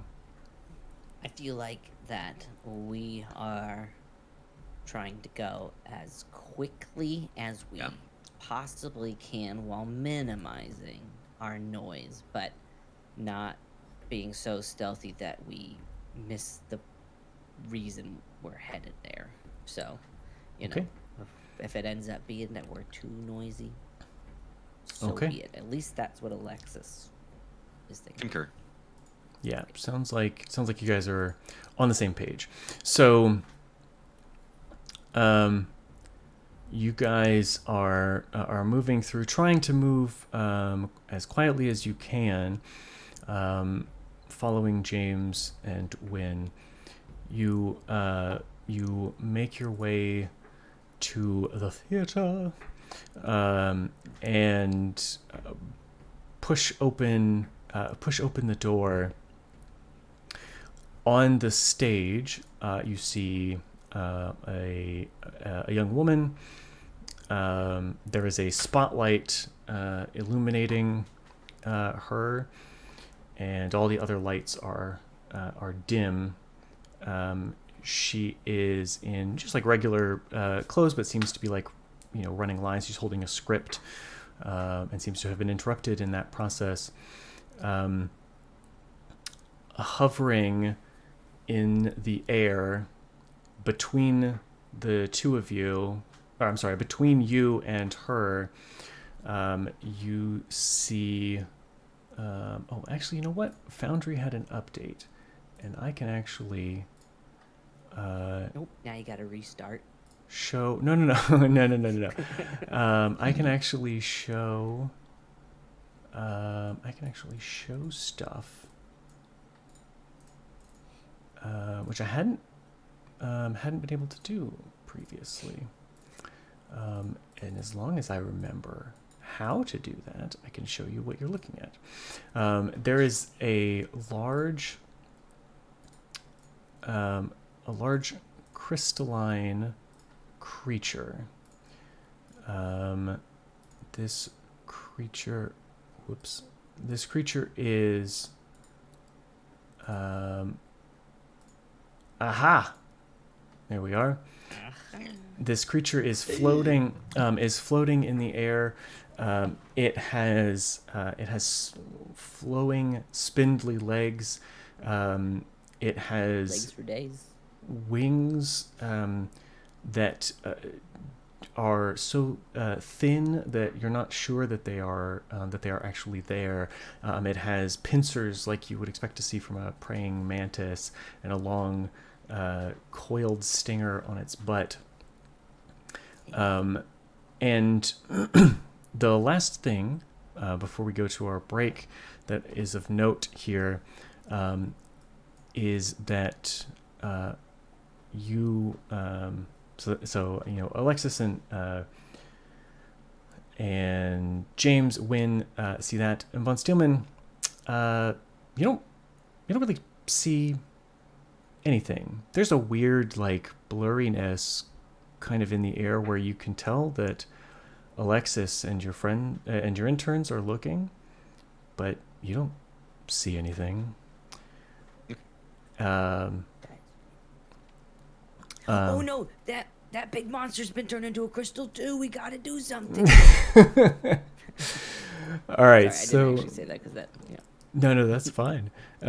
So what we're gonna do is we're gonna have a quick intermission, and then we'll come back for the second half and see where the story takes us. Yes. I'll try not to be muted again when we come back, but hey, no promises. This is part of the experience for everybody. Part of it. All right, so stay right here. Don't go anywhere. We will be right back in 10 minutes. After these messages.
Okay. Yes, say something. Make sure that we're all unmuted.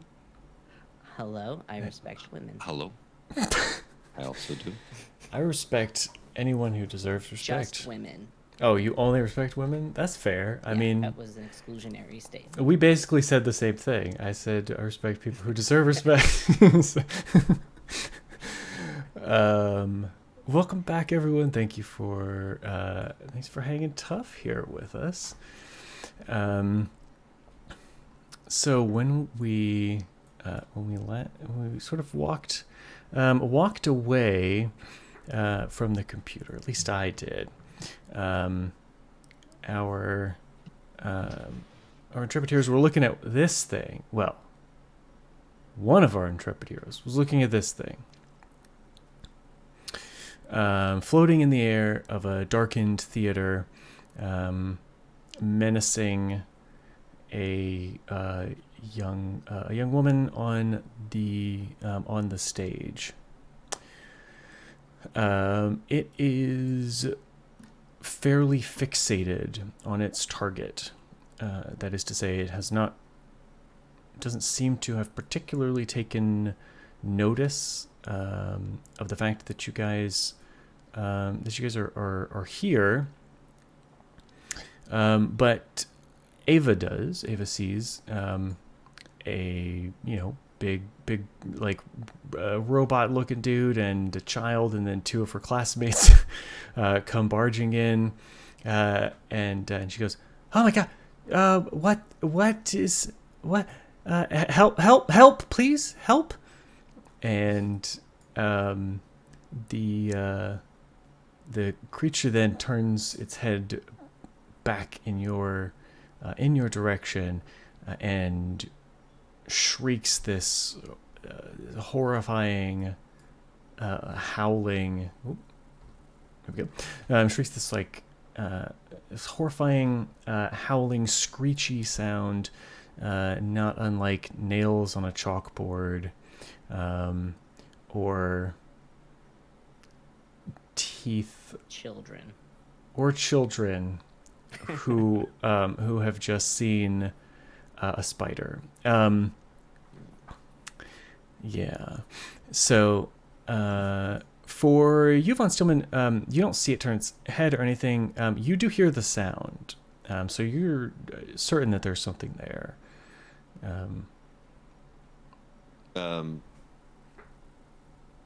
Just no visual whatsoever. Did you say there was like some sort of fog or? Yeah, there's some blurriness, and in fact,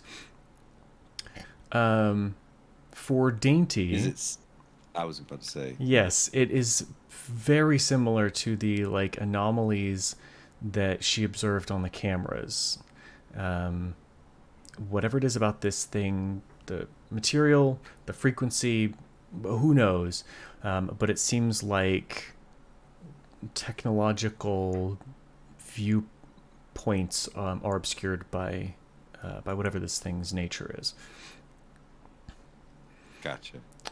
So, tell me what you guys are doing here. Does it look like, when it turned around to look at us like new targets, or it's currently just assessing its options? It seems like it is. Given that you've tuned in to it already, I'll give you a bit of an edge on that question. Actually, no. You know what? Roll to tune in again, just so we can see kind of where you're. Let's freshen it up. Yeah. Just kind of where you're at with this. Where you're at with this thing. Okay. So. But since this was us acting on the information that I got going forward. That's true. You gain +1 ongoing, which brings you up to a 7, which is enough. And I guess really what you're asking here is, who does it regard as the biggest threat or some form of that. And at the moment, what it's doing is it has its orders, and it is evaluating in a very rudimentary way, perhaps, but it seems to be saying in its own consciousness, whatever that might be or look like, trying to evaluate whether these new moving objects, you all, are a threat to it completing its objective.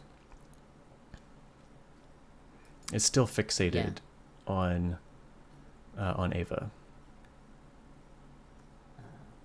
Okay. Yeah. Did you? Yeah, go ahead. I was gonna say, I would say if Dainty and Von Steelman aren't able to like track this thing or see it, but they've obviously confirmed something's there. I'm like, do you see this thing? I guess immediately start switching to like, all right, sense heat. Okay, let's sense, let's look for the light spectrum. Let's try and find this thing or try and locate this thing somehow. Yeah. Okay.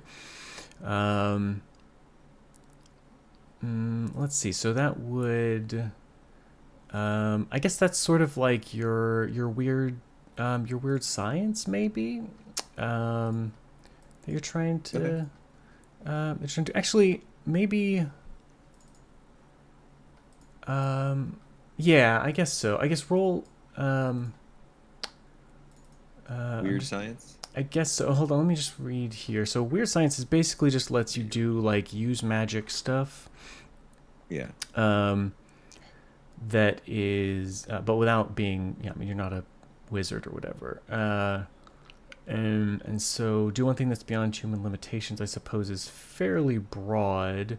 Communicate with something, observe another place or time. Yeah, I guess that fits broadly into what you're trying to achieve. So yeah, go ahead and roll plus weird. It's a total success. It works without issues. So I think you sort of start to phase through all the different ways that that your the eye receptors or whatever you call them, the ocular receptors of your mask, all the different ways that the other things that they can perceive. So you're checking like heat, and you're checking, and ultimately you settle on you said you had been doing a lot of tinkering over the last 4 months, and I think that at some point Von Steelman thought it would be useful. Maybe you had some neighbors that were playing loud music, and you couldn't figure out who it was, and so you figured out a way to have sound frequency be visible through your heads-up display or whatever it is. And so as you're kind of cycling through all those, you get to that one, and you can kind of see the rough outline of this weird insectoid creature floating in the air. It's a bit delayed, I guess, but you can sort of see what it is that everyone else has observed through the sound. Now, the downside of that being that when you're using that mode, you don't see mundane obstacles particularly well unless they make sound, but you are able to see the thing itself. All right. Okay, so we can act on that guy. Yes. As you, so you, Alexis, are, you've kind of like assessed, reading through your connection with it. Von Steelman, you've been like cycling through. In the few seconds that it takes to do that, this creature, its head turns back towards Ava, and it zips through the air as if on a string, and flies directly at Ava. It's pincers, not pincers. Yeah, I guess whatever the things. What are those things called on a mantis? Talons? The grabby thingies. Yeah, the pokey, it's pokey kind of it's business end. stabby boys. Scythes. Yeah, The little stabby guys. yeah. The pointy bits extended out, and its mouth opened. Its mouth opened wide. I will, because that's how this works. I will, let you guys do something. I would say just as soon as Dainty figured out that it could see sound, it would probably she would probably holler out. Can we make it quiet? Make it quiet. That's what Dainty would say. Sorry. Go ahead, Tom. Make it quiet. Like quiet it. We could just all really loudly hush. Go like hush. Shh.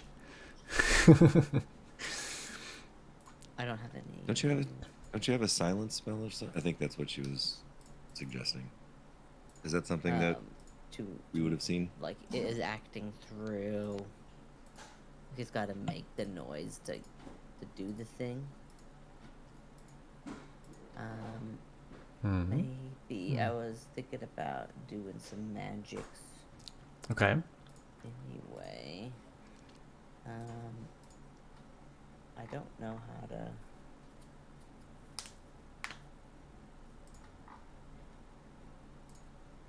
I don't know. I mean, I've got some fairly nebulous things with magic. That was the right word. It's just like do something that a person can't normally do. Yeah. Well, it's So you I don't should know be. if I've got a way of like, essentially casting silence on this monster. You can't. I mean, that would be certainly something beyond human limitations. I mean, that fits into that very broad category. So if you would like to, try and do, that, that is absolutely, that's absolutely something you could do. Yeah, I was gonna try and do something that was protecting on the gal, but I listened to Dainty. Dainty is very smart. So yeah, I will use Hex to do this, and then I will. I guess I will just do the +2 harm as well if all goes well. Alrighty. I do want to. I do want to try and cast that. Do it. I'll roll. Roll it, baby. That is Holy. big time. A total. Wow. Okay. A total success. So you do exactly what you wanted to do, and nothing goes wrong. Yeah, I will say, get off the stage. It's not. Your time to shine. And then, and yeah, I don't know any way of it necessarily showing visually what that looks like, but of course, whenever he's casting his spells, he just gets those like dark tendrils that emanate from around his eyes and looks like a little creepy guy. Yeah, absolutely. So that's what he does. Yeah, and those dark tendrils extend, and then similar tendrils appear in this rough globular shape around the creature. And it gains +3 stealth. Dang it! No. And it seems to, it's a complete silence. I mean, that's what you're trying to achieve. And you said you wanted to do harm to it as well as your hex power, the hex thing that you were doing. Yeah, or I'll have it break something that's important to it, like its heart. Okay, so 2 harm. Got it. So, so the those tendrils of dark energy, they form this sort of like I forget the name. But you know those things you put your hand on, and the electricity that you had in like science fairs or whatever when you were a kid. Yeah. Oh, that's gonna balls or whatever. bug the shit out of me. What the actual name of those are called? It's a something Ultra balls. machine. But yeah, but like one of those, right, with it at the center, all of those things spreading and there's like this perfect orb around it, and you see it sort of shaking and jittering. What was that? What was that? What were you Yeah, saying? exactly. No sounds. Have you even practiced your monologue? No sounds whatsoever emergent from within. Well, anyway, in terms of Inner Crystal. Well, I mean, so that doesn't prevent it necessarily from, from doing anything, and it does rush forward and strike Ava with one of its claws, I guess we would call that, or strike at her. Pointy bits. Yeah, I'm gonna call them claws from now on, even though that doesn't make any sense. So strikes her with its claws.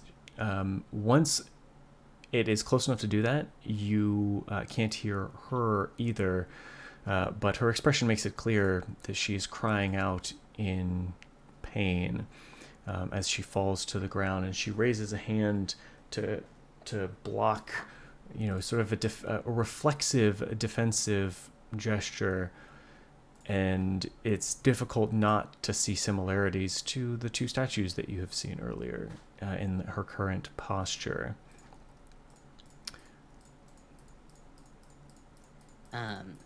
Okay. Did the crystallizing thing happen? She does not seem to at this precise moment. She doesn't seem to be crystallized. I think I've just effectively blinded myself to this creature, and everything. Yep, you can't see with your with the methods you had been using. You can't see this thing anymore. As soon as that spell went off, there's just this black void in the HUD view that you have currently deployed. Oh shit. Oh shit. Oh shit. Oh shit. Yep. Winnie is, by the way, running forward towards. She's actually running along the backs of the theater chairs, running up to the stage. Can I offer, or can Dainty offer rather, as she gets ready to speed off, to offer her, I can make you stronger? Oh shit. Okay, let me see here. I can make you stronger. Tough as a crystal. So she's so strong that she can withstand the attack of the forelegs, the front forelegs, often described as raptorial. The claws. These are the forelegs. The forelegs. Forelimbs. Yes. I'm still just gonna. remembered that. I'm still gonna call them claws. If that's something that she can do, I would really like it if it was like a, like Dainty and her kind of like acknowledge each other for a second, and Dainty says, "Well, Time for a test run." What would it? And then like shoot time for a test run, and then like shoots out a bracelet that she like grabs onto, locks onto, and then starts to go. Oh, and, Wait, Dainty. Are you saying Dainty's the bracelet, or she gives? Dainty provides the bracelet. Provides it. Okay. To Winnie. She turned into a slap bracelet. Okay. And Well, she got a slap bracelet. so you have to roll Those are for dangerous. this. Yes. If you don't roll Yes. well, she could injure her wrist putting on the slap bracelet. So, I think they're banned in this school. Yeah. Listen. I mean, you are. is this the first time this has happened with Winnie? I don't know. You are more. You can only do it once. It says that you can only do it once. Well, it says you can only do it once safely. That's what it says. Yes. Per story or just like ever again? Ever. It's a permanent thing. So roll plus weird. You never getting Dainty back. Plus 13. You did it on a 10 plus. It's a success. They can pick two options. Now, normally that would be another hunter, but I think this is you picking this for when. I think she just gets a +1 ongoing basic move and then the armor too, just for funsies. Okay. And what? She grabs the bracelet and then it kind of like expands, and then yeah. Okay. Looks cool. Do you have a name for the thing? Did you guys come up with a name for it, or is it just the bracelet? Winnie the Boost. Oh my god. Okay. You got it, bud. All right. But she gets to pick two. I'm gonna mark off a luck point for her. So she does get to pick two because you rolled so beautifully on this. Well, so then one of them is a +1 ongoing to one basic. Oh, move I of see. Right, right. choice, Which one? I think for Winnie's got to be like, she's punching, right? She's Yeah. So things like the kick some ass or protect someone probably would make most sense. Yeah. Kick some oh, ass, and then the other one that I would imagine would be the one armor value. Yes. All right. So for she's Winnie the got armor now. Boost, she has +1 to kick some ass. I have to remember that now. And then, all right, outstanding. Actually, I wonder if I can. I'll figure that out later. That's amazing. All right, so yeah, Winnie's charging forward with this glowing bracelet on her wrist. And because we need this is a dramatic moment. So she's going to actually, let me see, can I I can do the rating. No, it does not permit me to like hard code a +1. I'll just have to remember. No big. But she's actually going to be rolling to protect someone. Her instinct is to protect Ava here. And so roll. All right. Sweet. And yeah, so protect someone. Oh, there it is. Yeah, 8. Okay. So on a 7+, you protect them okay. Where is protect someone? There we go. On 7+, you protect them okay, but you'll suffer some or all of the harm they were going to get. So when bounding along, grabs the bracelet, slaps that on, jumps on the stage, does like a baseball slide almost into Ava, pushes her out of the way, right as this thing's mandibles come down.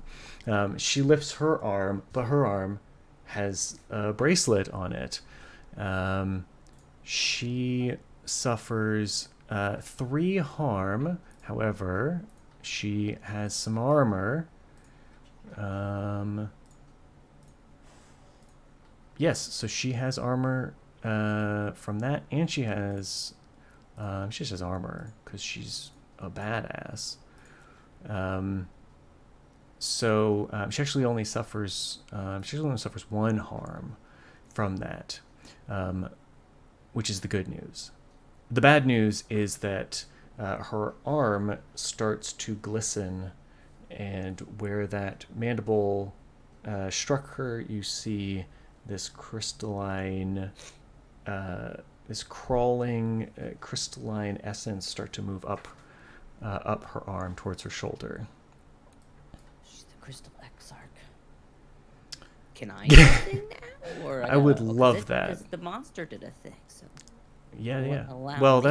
that's because Winnie did a thing. Yeah. Oh, it could just be a reaction. Yeah, that's all that's how these work. The monsters only get to react. I see. Nobody move. Let's They do see. have moves. That's not entirely true. They have moves. I was thinking about addressing her crystal situation, but I feel like maybe before we do, we should address the thing with the scary forelimbs. The That's fair. raptorial claws. That's fair.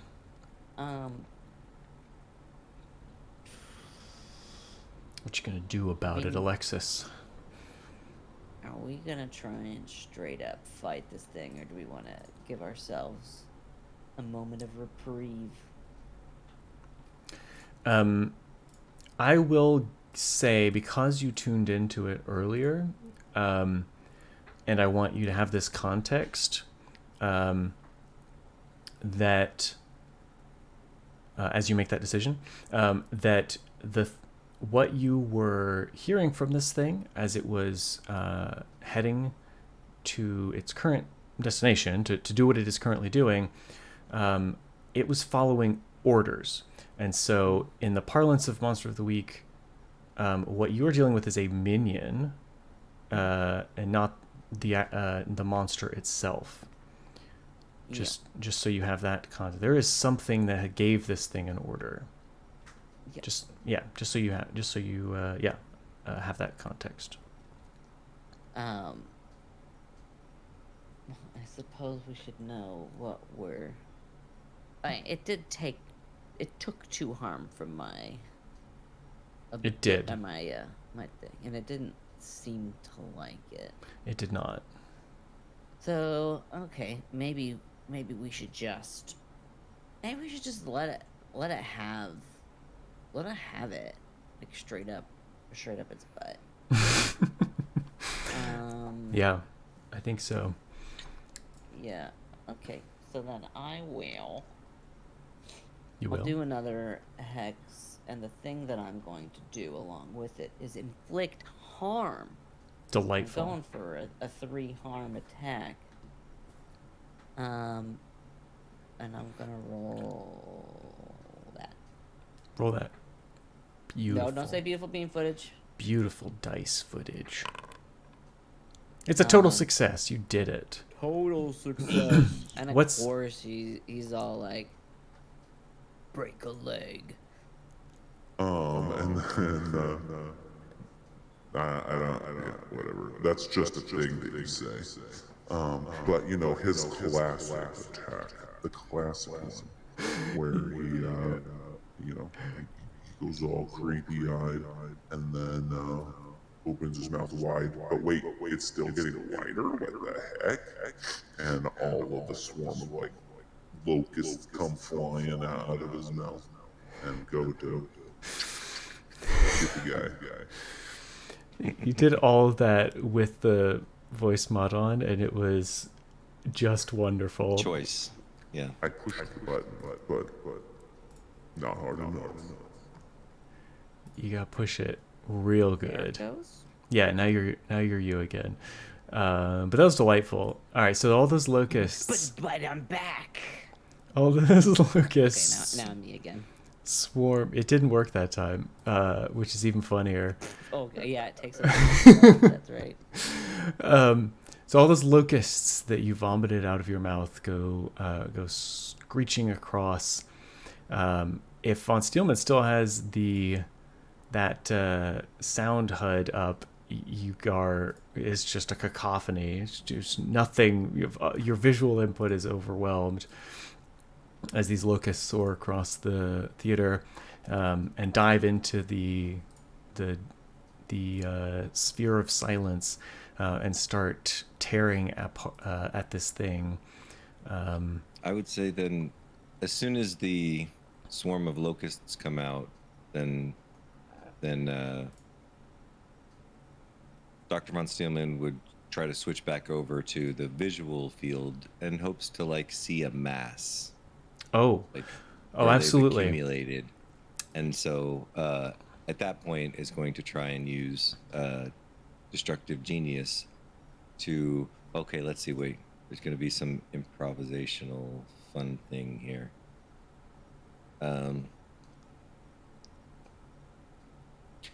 Okay, I guess he just reaches to one of the like speakers that are like along the like in the back, and he like grabs one, chucks it over towards there, and fires his blaster at it for funsies. At one of the speakers in the sound system speakers, you mean? I don't know why that would make a bigger explosion, but sure. Yeah, I mean, why not? All right, yeah. That sounds pretty dope, so go for it. Oh, that's not good. This is one of the failure ones that's not good for me. It's not good in the short term. It does mean you get to mark experience, so that's nice. Nice. On a miss, though, you're going to suffer one harm as it blows up in your face. So I think what happens is you throw this speaker, and it looks super dope, and you hold out your blaster, and it flies out and slams into the, like, right at the back of the speaker where there's some metal, and it ricochets off and just comes back and smacks you. And yeah, you're gonna suffer one harm from that, sadly. You just throw a speaker and it hits the student instead. It's just It kills her. No. She's fine. Okay, yeah, amazing. So as that happens, you see this thing. It's writhing and flailing.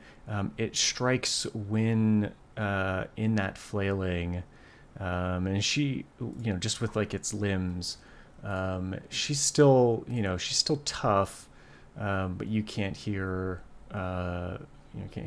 whether or not she's making any sounds. And like I say, she is pretty tough. But yeah, she is underneath this thing, and it has not yet. It's not yet dead. You know what? Should James do anything? James doesn't do anything. I don't think he does stuff.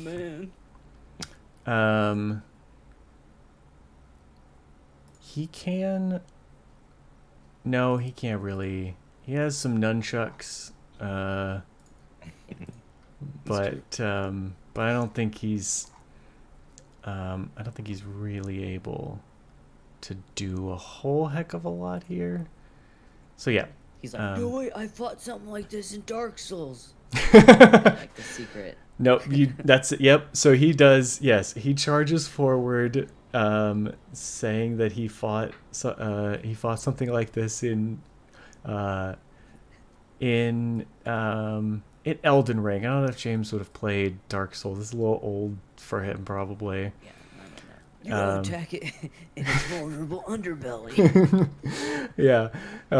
And he he like runs up there and he rolls across, like he does the roll that is in every Souls game. And takes 1 harm. he's gonna I'm doing the roll bad. no, he's gonna roll to help win. Woo. Oh my god.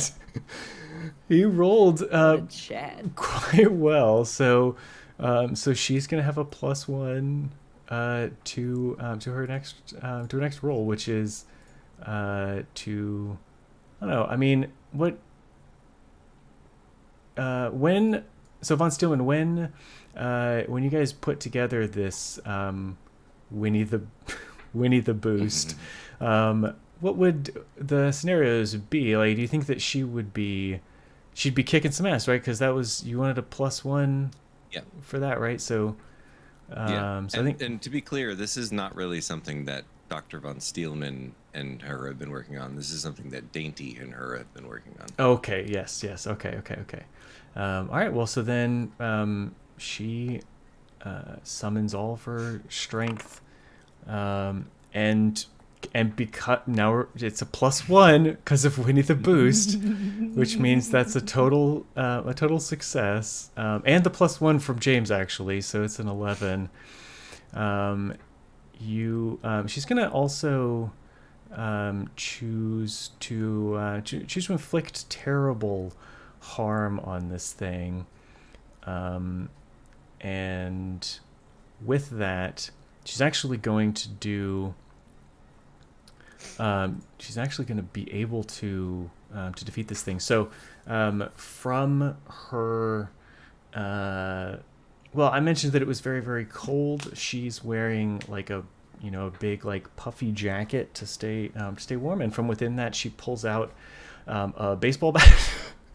With her arm that is not crystallizing, and she swings that at this thing's head, and cracks it right across the face as it comes in and tries to bite her again.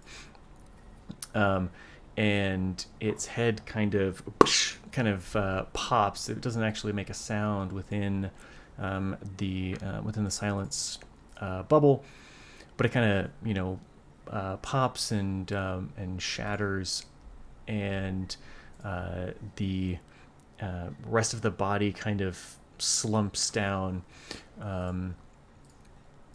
and she is left there holding the bat and panting, and that crystallizing crystal it's gotten up to her upper arm. She can't move her arm anymore, except her shoulder, which, let me think. So no, she can't move her arm.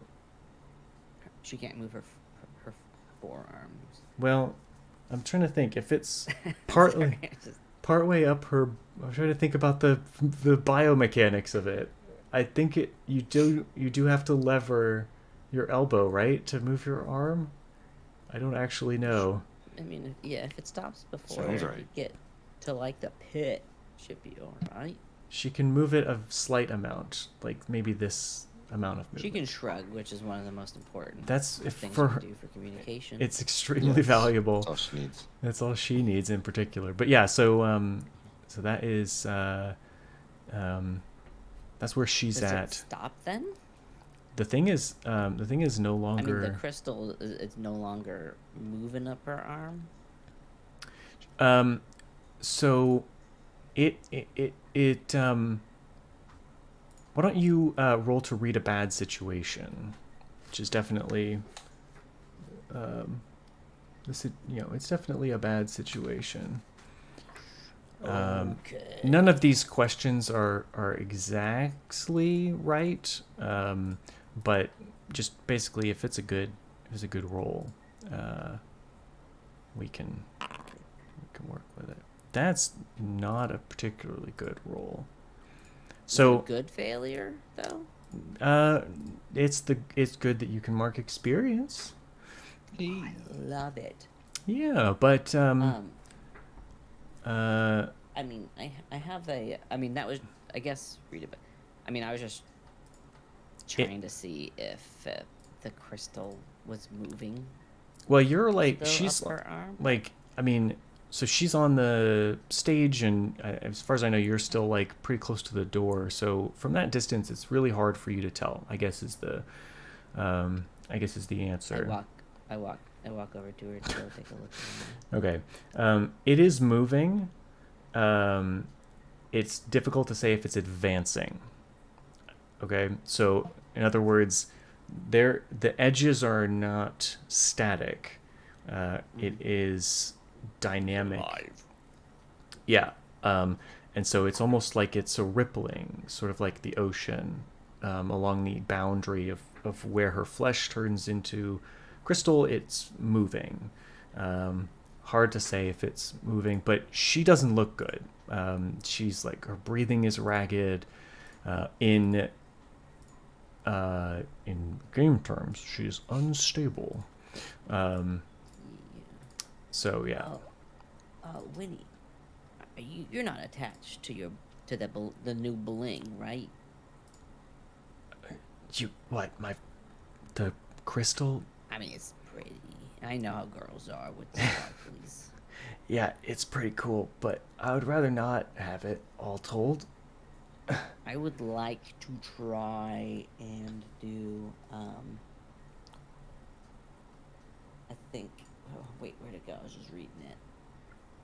Banish a spirit or curse from the person, object, or place it inhabits, or something like that. So Yeah, it's sort of yeah. like a living thing. I want to try and banish it from her. Yeah. That's part of the use magic effect. And I want her to take 2 harm. All right, yeah. Roll to, okay. roll to use magic. I will do that. Where'd it go? There it is. The help out. Oh, I was gonna say. You can. Does help out have to happen before or nope, after? It does not have to happen Okay. before. I was gonna say Dainty would jump over and try to help as well. Yeah. Just try. She's got some. How's Dainty contributing to the magics?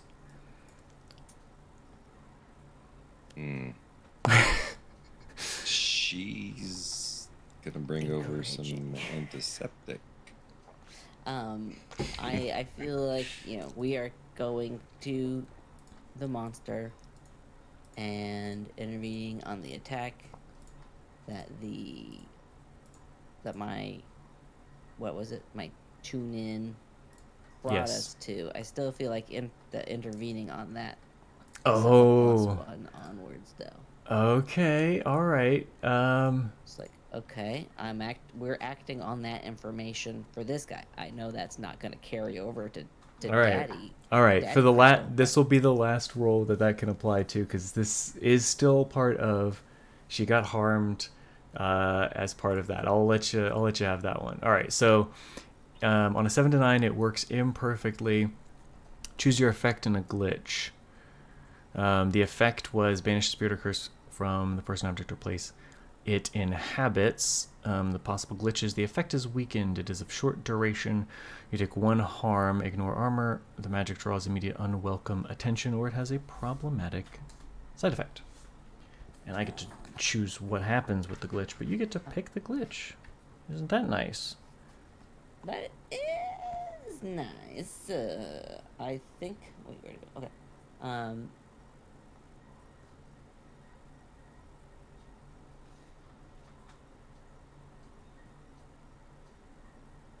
I would say I'll just take the harm. Okay. So the way I think that manifests is you start to reach out to this thing and draw on your powers to draw it out like a leech, draining blood from poison from a wound, if leeching actually worked. It out. Yeah, if medieval medicine actually worked, and you start to do that, and you're able to do it, but you're not able to slough it off in any way. So you sort of draw all of that into you, and you suffer 1 harm. But you are successful.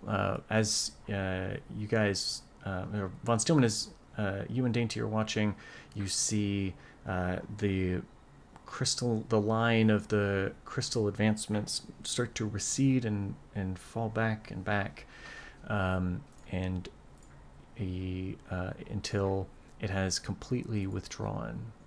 And you need both arms for swinging, you know? Yeah, thank you. That was scary. What? Ava. Oh God, Ava, are you okay? Ava is. Someone threw a speaker at me. Ava's actually. Ava is not responsive. Ava's probably unconscious, but maybe not. Maybe dead. But Ava's not responding. And not crystally? Not crystal. So what happened to her? Well, Did I notice? she got hit. She didn't get bitten. That was a distinction that you observed. Was it the speaker? The speaker saved. No, so you that's the only thing. Stabbies, those get you crystal. I mean, not the stabbies. The stabbies do you dirty, and then the mouth will give you the disease. It's a kissing disease. It's a kissing disease, exactly. It's like mono. It is in many ways like mono. The most recognizable kissing disease, obviously. Nobody pucker. So, oh God, never mind. No, it was all the rage back in like middle school and high school. That's all people talk about. Was mono? Yeah. Don't drink out of the water fountains sometimes. Well, mono was a thing. I mean, I got it, and I didn't even get to do any kissing. Yeah, that's the bummer. Sometimes you get kissing diseases without kissing, and sometimes you get bit by a giant crystalline praying mantis thing. That happens. Yeah. Tales old time. Tale as old as time. So, yeah, Ava's not moving or not responding.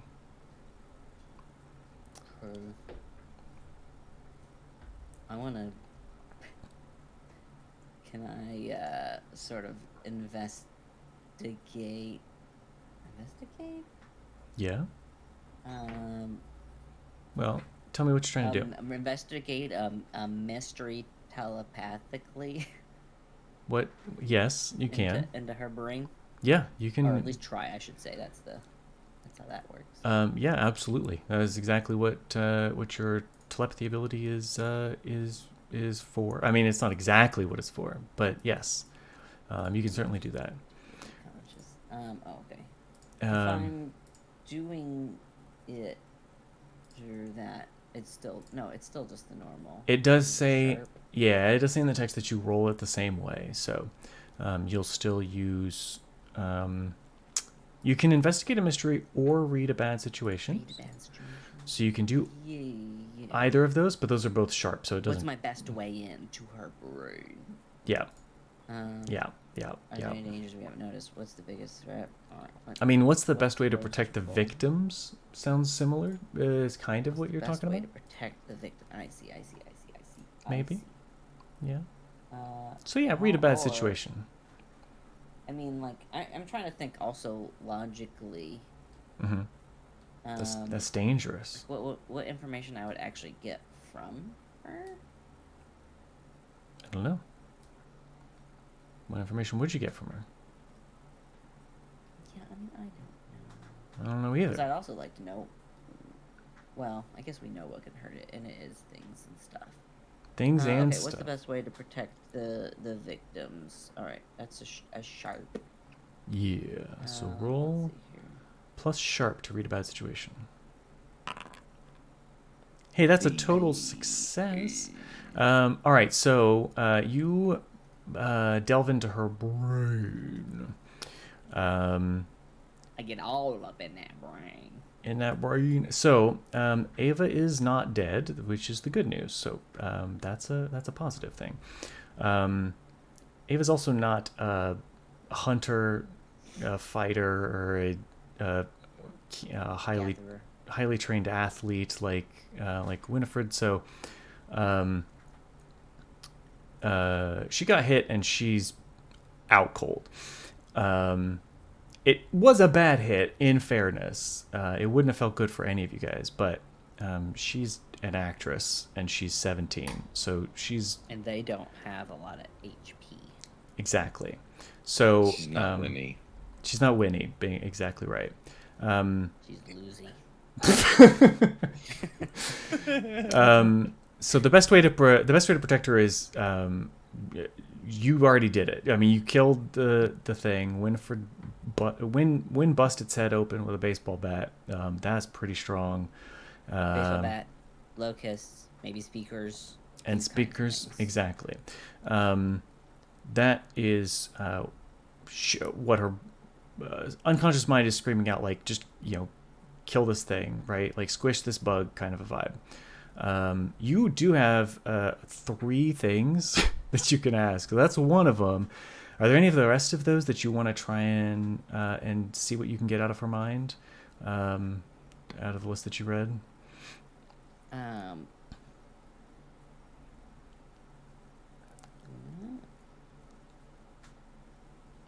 Maybe. Are there any dangers we haven't noticed? Yeah. I don't know. I, as the keeper, Ava, I don't think knows what's going on.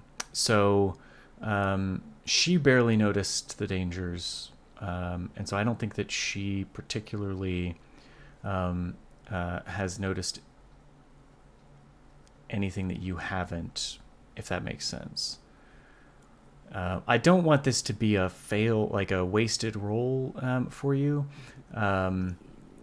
So I guess what I'll give you with that is that as you are racking her brain, I guess. What a weird thing to imagine. As you try to remember her thoughts and memories, I think you do recall, though, that as she was driving up to the school and like walking to the theater to run her lines, she saw lights on in the gym and saw a car outside that she didn't. She saw a car outside. She didn't take a close look at, but there was lights on in the gym and a car outside early in the morning. A car did it. Okay. And that was by the gym. Lights on in the gym. There's a car there. Yep.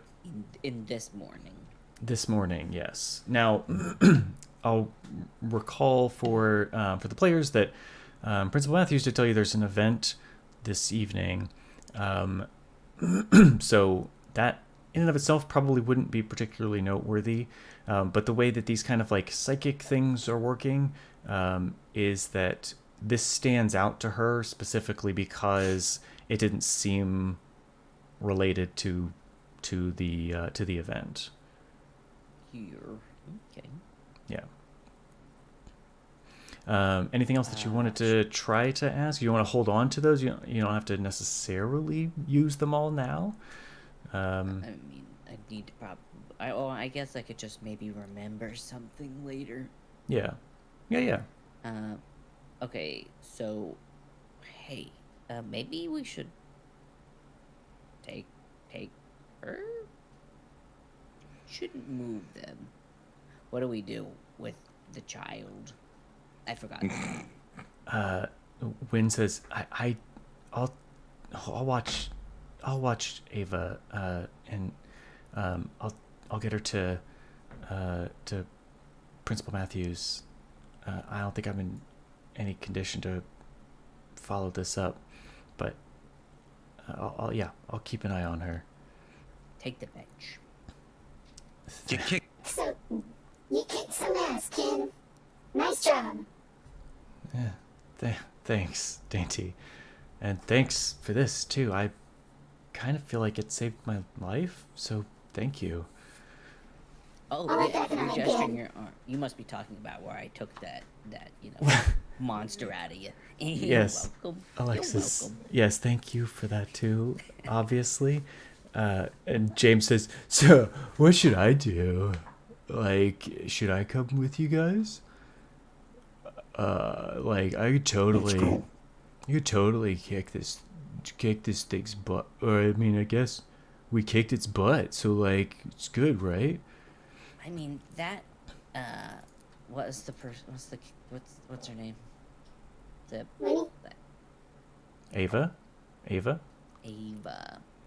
I mean, she's a target specifically, and we don't know. Is this the only minion? Maybe it's good for an extra person to stay with them. Oh, yeah, true. Yeah, I'll keep Win and Ava safe, like totally. And It's like an Elden Ring. he takes out his nunchucks and flips them a couple of times and hits himself in the butt a little too hard. Tries to act cool about it. You keep practicing that. Yeah, totally, little dude. All right, and he like puffs out his chin, like, all right, let's go. I got this. And they head, and then they head off to hopefully safety. Fingers crossed. What an idiot! All right. What are you doing? Man, that's Before we leave the area, I'd like to find out why I can't see it. Or can I see it now that it's dead?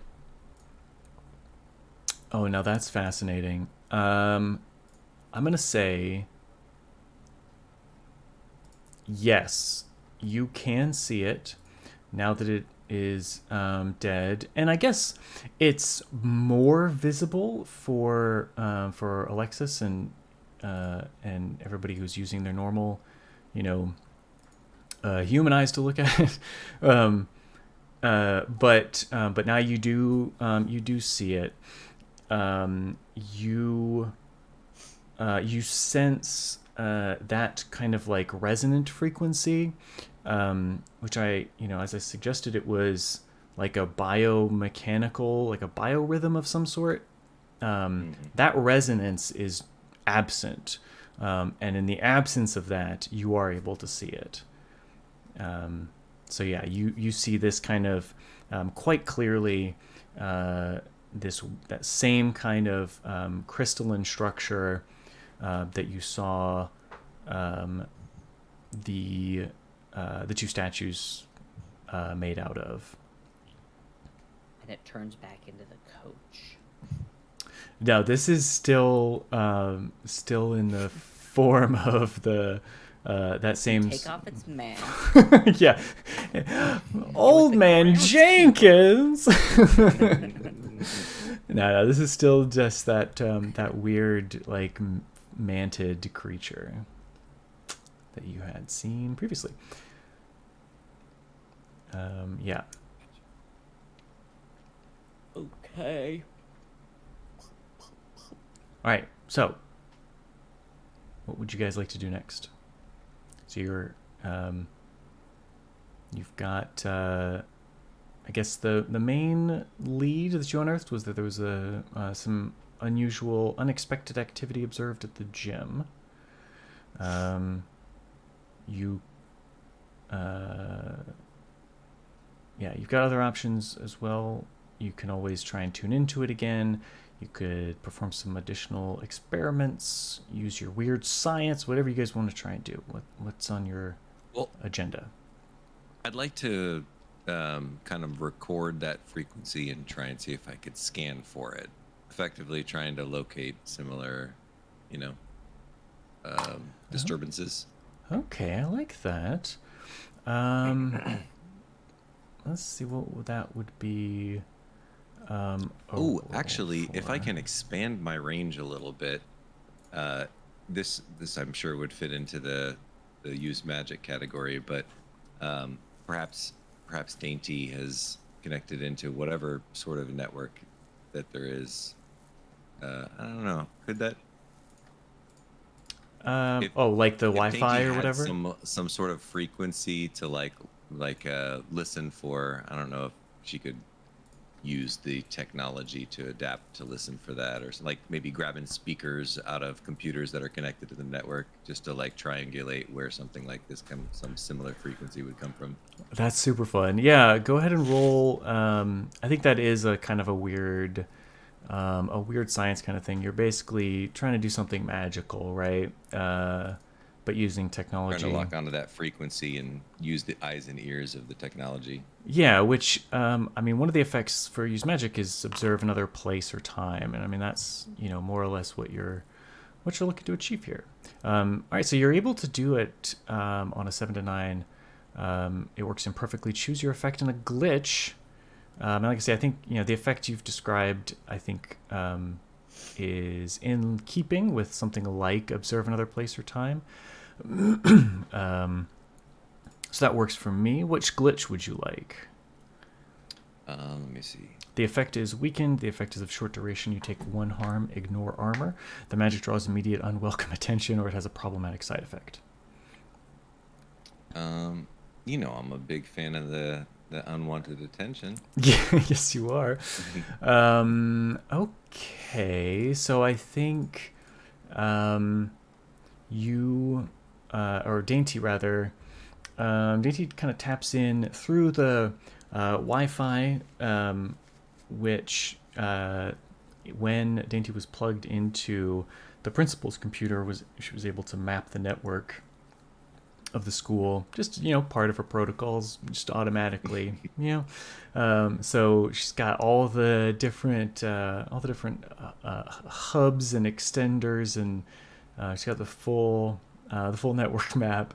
So taps into the Wi-Fi and starts to just parse around.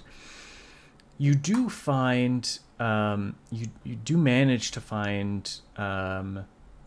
Let's see. Actually, you find exactly 3 analogous signals. They're not exactly the same as the one that you had observed with the creature below you, but they are all quite similar to what you had heard from the Hector statue and the Elijah statue. Does any one of them have a larger signal, as it were? So, you not larger, but one of them is different. So there's the one out in the locker room. There's the one in the band room, and then there's one. Surprise, surprise, in the gym. And it isn't larger than the others, but it is resonating at a similar frequency. Where was it again? In the gym. In the gymnasium. One of them? Just one? Assuming. There's Dainty, she detected 3 similar signals total. 2 of them the statues that you've already found, and the 3rd at the gym. Okay. Dainty says, Okay, I think we need to make our way to the gym. What are whatever we're looking for is probably coming from there, based off of the ratings that I'm getting from the network. Okay, and one of those isn't Hector. This is the lock. He's in the locker room, and then the gym is a separate thing. The the football locker room where he is like in a separate building.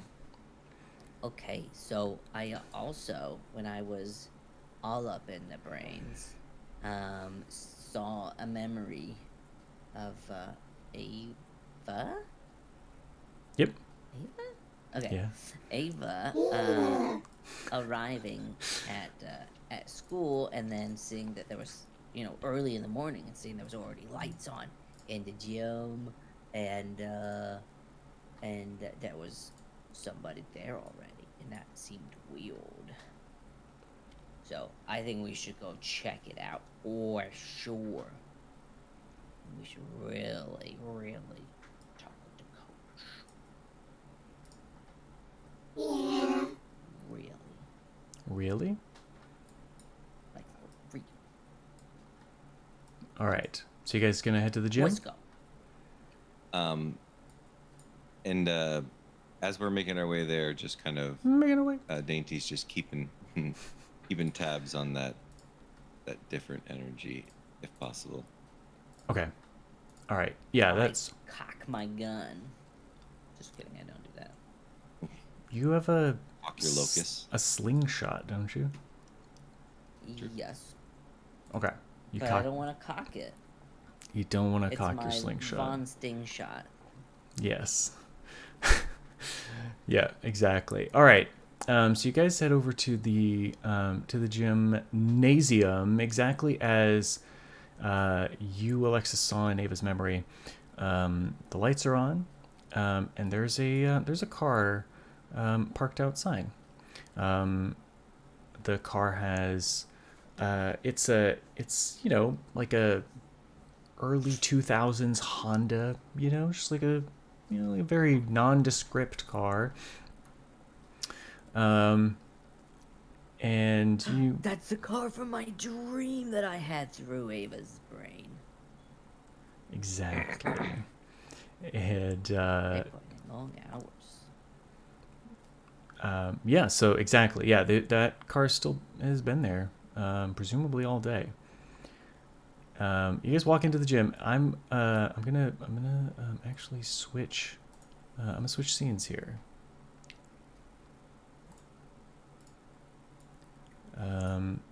And oh, for the love of Pete, hold a second. It's not showing for our friends. It's so dark in here. Can you guys see stuff? I can see stuff on the strum. What if we put? Oh, there's a Vaughn. Oh, I see. It's our Mios. It's your Put our moose. player characters onto the map. Well, that's the sad part. In fact, they are on there. And for some reason, it's yeah. Oh wait, hold on. How about now? You turn on the lights. Okay, you see a thing. I don't have lights. Do you have now lights? I do. Now I do. Okay, it's being really weird. Oh, because you're moving around and I had you selected. Sorry. Alexis, hold on a second. Leave yourself alone for a second. Stop touching yourself. Yeah, stop touching yourself. All right, I'm going to press this button so that weird things stop happening. All right, so I'm going to describe the scene. You are standing in a gymnasium. There are banners and signage posted around the place announcing Trips 3-point contest. And you see trips, possessive, trips plural, trips 3-point contest. And you see over the scoreboard, which is on the map side, the south wall, you see a sign, not a sign, like a banner that has a picture of a man who looks to be about 50 or so, wearing an ill-fitting blazer and smiling awkwardly with a thumb up, and it says in like a very dramatic text emblazoned beneath him. I cannot find my mouse. Very dramatic text emblazoned beneath him. It says Trevor Trip Turner. The place is quite well lit, and across the stadium you see racks of basketballs set up. Like if you've ever seen like an NBA 3-point contest, you might recognize the layout. You've got 5 racks of basketballs arrayed around the 3-point line. And on the leaning against the far side rim, or the hoop there, there's a young man leaning against the hoop. He is wearing a basketball jersey.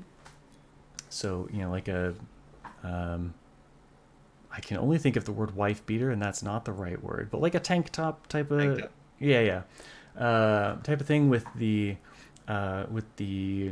athletics logo, which you can see they're blazoned on the center of the of the court as well. That is on his shirt. And when the two of you walk in, he's leaning there trying to look really cool. And when he sees the two of you, he goes, "Oh, shit. Who are you?" And looks very perturbed. Just some fans, want an autograph, We're working the gig, just helping out. We wanted to swing by while we had a moment, and just if we could, it would be an honor to have you give us an autograph. You want my autograph? Why do you want my autograph? I don't know anything about sports. I thought you were a sports guy. I'm just helping. He lifts his head up. Oh, I'm definitely a sports guy, but I don't think any children would know who I am. Why is that? Well, you're just a kid. He looks very suspiciously at you. I have special interests in things.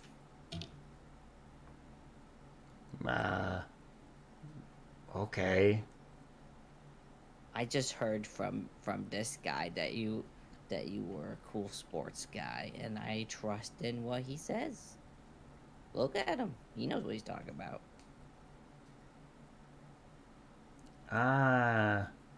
It's true. I don't know. You said, sorry, Von Steelman, you said that you had Dainty keeping an eye for that. Yeah. I was about to ask. Yeah, that frequency, it's coming from him. Yeah. Okay. Yeah. Is he the trip guy? No, he doesn't look like. He looks like. Here's an up close picture of this guy. He does look like he's a wrestler. He's not, but he is definitely a high school student. He looks to be, still on the business end of puberty, and he's definitely not Trevor Turner. Who's He looks like he goes to school here as far as appearances go. Yes, he's wearing a jersey of the basketball team, and is high school He's aged. really not. He is wearing some wrestler's garb. No, that's your mistake, sir. That's how practice basketball jerseys look.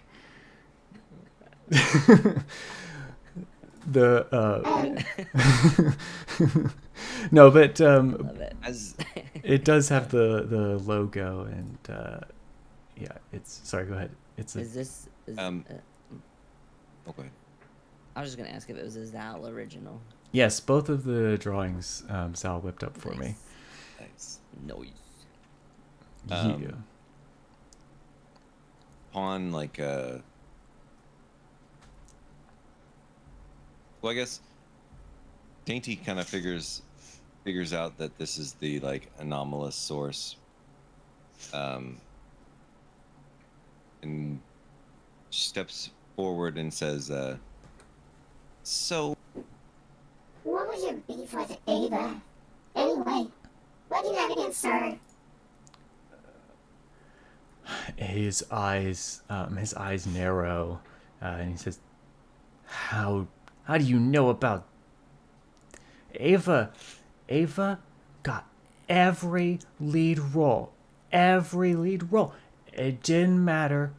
One time, in fact, just last month, I tried out for a school play, and I went for the lead role, and she got the lead role, even though it was a male. It was a male role, and they gave it to Ava instead of me. It was fucked up, man.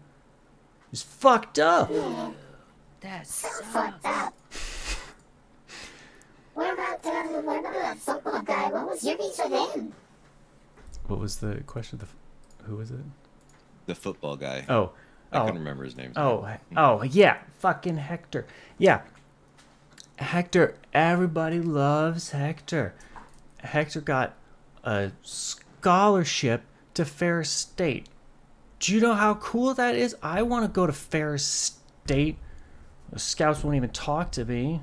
It's just stupid. Just because he's a little bit taller than me and stuff. It's stupid. He can go fuck himself. I understand. I spent most of my life shorter than everyone else. Me too. Yeah. What? Yeah. We understand. Oh. Hey, are you participating in this little sports event? That's the worst part.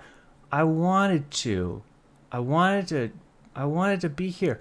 You see that guy? He points up at the banner with Trevor Turner. You see that? That's Trevor Turner. He went here and he played in the NBA. And if you win this 3-point shooting competition, you get to hang out with him. So I went out for that. I went to compete. All the players on the team, we all got to compete to see who would be in the 3-point shooting competition. And you know who fucking they picked? You know who won? So she wasn't even supposed to be here. It was fucking Winifred Reed. Fucking Winnie Reed won the 3-point shooting competition. So she gets to be here and I don't? That's bullshit. That is Oni. Yeah, and as he says, yeah, you see this momentary flash of that same kind of bluish, whitish crystallinity, kind of sheen over his skin for a moment. Should we go get her? Teach her what's coming to her? No, she's last. I got some other stuff to do first. All right, where are we going next, boy? Oh, I don't have to go anywhere. I got friends. You got a friend. You have a friend doing this as helping you out with your little project. Yeah. Wow, it's nice to have one friend helping you out with this. His eyes narrow. What do you mean? I'm just saying. I mean, or do you have Am I wrong?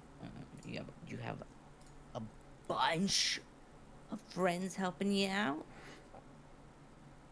He kind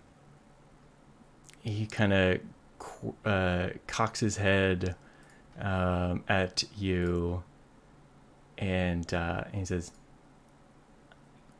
I don't know if I should tell you. I know I got my 2 friends right here. Very easy for me to remember the number of friends I have helping me with our project. He lowers his head and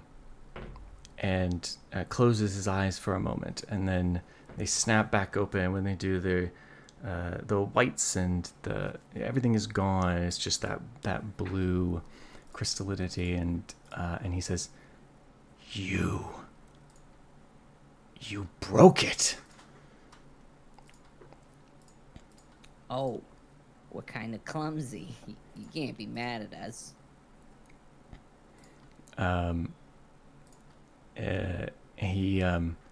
He moves forward and snatches up one of these basketballs and kind of smacks it together between his hands, and you see this.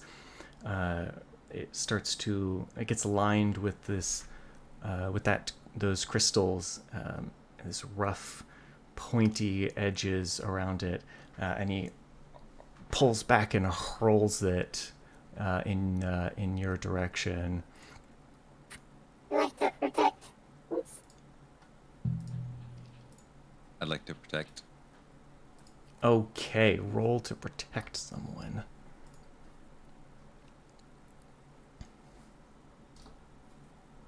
Oh, I shouldn't protect you, should I? You get that thingy when you get a +1 when you take harm. Have you taken harm? A little metagamey. He has. He hurt himself. Technically did, Okay. and from his little minion guy. Yeah. Oh. Ooh. Not in, Up no with this. protection. There's a holy condom. Okay, Hold so on, it really wants me to look up the lyrics to Kelly Clarkson here. but that is very important. Stronger monster of the week. I have to find that text. So what happens on a failure? So obviously mark experience, but yeah, you fail to prevent any harm, and you're going to take some as well. Mm-hmm. So you jump in the way of this flying ball, but you time your jump a bit off. You know, this thing is crystalline, and its aerodynamics are not quite what you would expect. So you fall. It doesn't fall as quickly, or move in the same dimensions that you would expected, and kind of skips off of your back. You each take 3 harm. Does an armor reduce that? Yeah. Was my one harm from before reduced from armor? No, that one ignores armor. Okay. Cool. Yeah. Yep. All right. So he watches you jump. He watches the ball skip off your back and smack into Alexis, and he laughs with satisfaction. And grabs another ball, and as the crystal,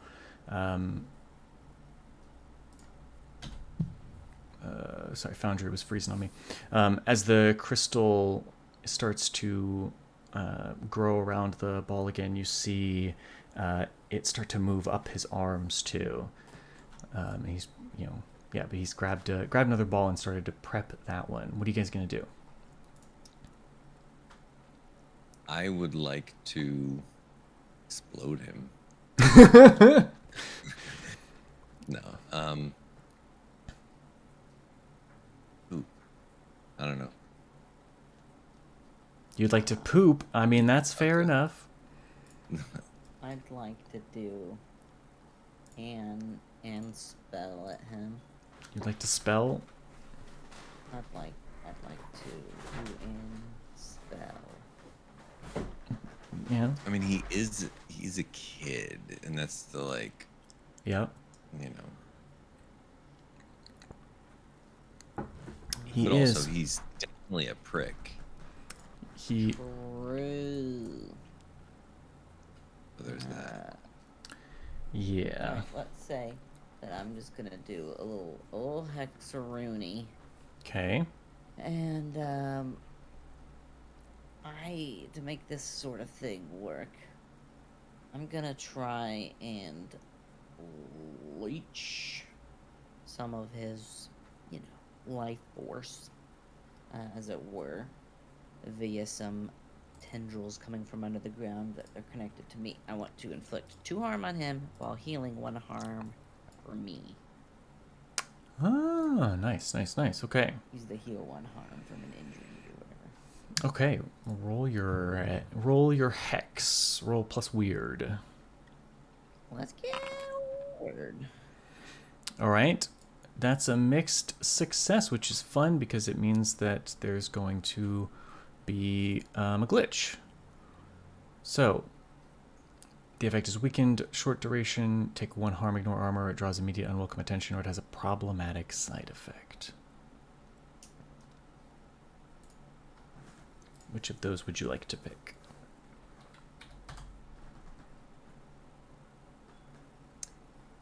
I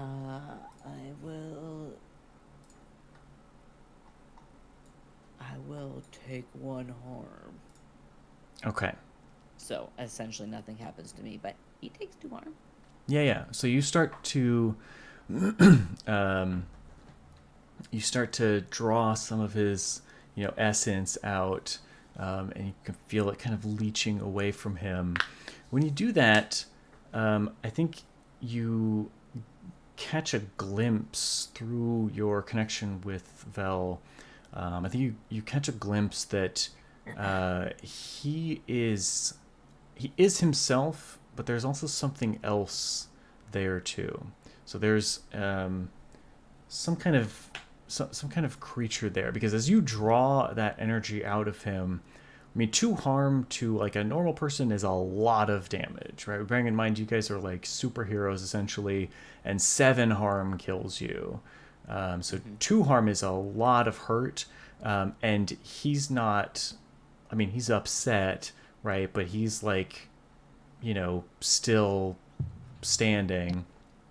And you sense something extra, something not totally, not totally human, not totally organic, and that I think is what does the harm to you. Is you're like drawing out him, you're sort of expecting him to be like roughly human, and then there's this essence, sort of like what you were drawing out of Winifred. So you just kind of draw that out, and then it just starts to hurt. Yeah. Yeah. Yeah. All right. I want to hurt it.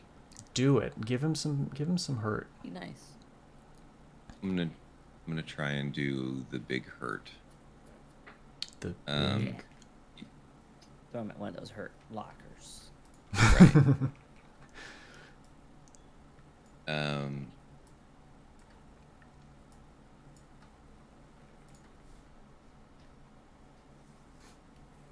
Yeah, I want to do some destructive genius fun. Okay. Oh, the ball, by the way, the ball that struck Alexis is still like hanging out it's still there. It didn't like explode or anything weird. It's just a sitting there. sentient ball? No, it's not alive. It's just there. And it can't kiss us. Yeah, I think I'd like the ball to kind of like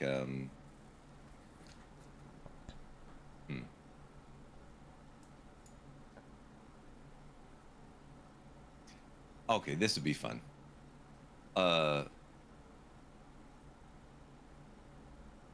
Yes. Actually, I want to try something else. It'll be fun. Okay. I'd like von Steelman to kind of shoot his rocket repulsors up into the like banisters and basically just have a bunch of the shit from up above fall down on top of him, and lots of metal and rafters and lights and all kinds of other things. Okay, I like that. Oh boy, Boise. Well, no, I got nothing. So now it's gonna blow up. So I mean, all that's pretty straightforward. I feel like you shoot your missiles. That's great. Regrettably, what happens is that it doesn't go on the trajectory that you're expecting. It angles a bit too high, and instead of what's up? Is this one I should help out on? You can try and help out. Yeah. It'd be really good. Yeah, you want to roll to help out? If the rocket were to just like get nudged in the right direction It's after not it was going my- errant. Strong suit, but it would be nice to rescue this. Where is that one of the? Oh, maybe I don't have it on there. What is it? Just cool? Yeah, it's plus cool. It's one of the basic moves. It's probably on there somewhere. Yeah. I'm a negative in that. Yeah. You're But too let's see weird. here. Oh, there Too it is. weird. You're too weird to be cool. That How's is that? the worst conceivable failure that you could have. It doesn't even. Oh wait, yeah, okay, sorry. It was So 4 seconds. It's -1. so you try to help. You I'm gonna try get a to -1. reach out with your with your powers and direct the rockets on a more advantageous angle, but you grab one of them and just shoot it straight up into the air above you. Three things happen. First, the rockets slam into the ceiling on the right-hand side of the basketball court, and debris and detritus fall. There's sparks as the lights shatter.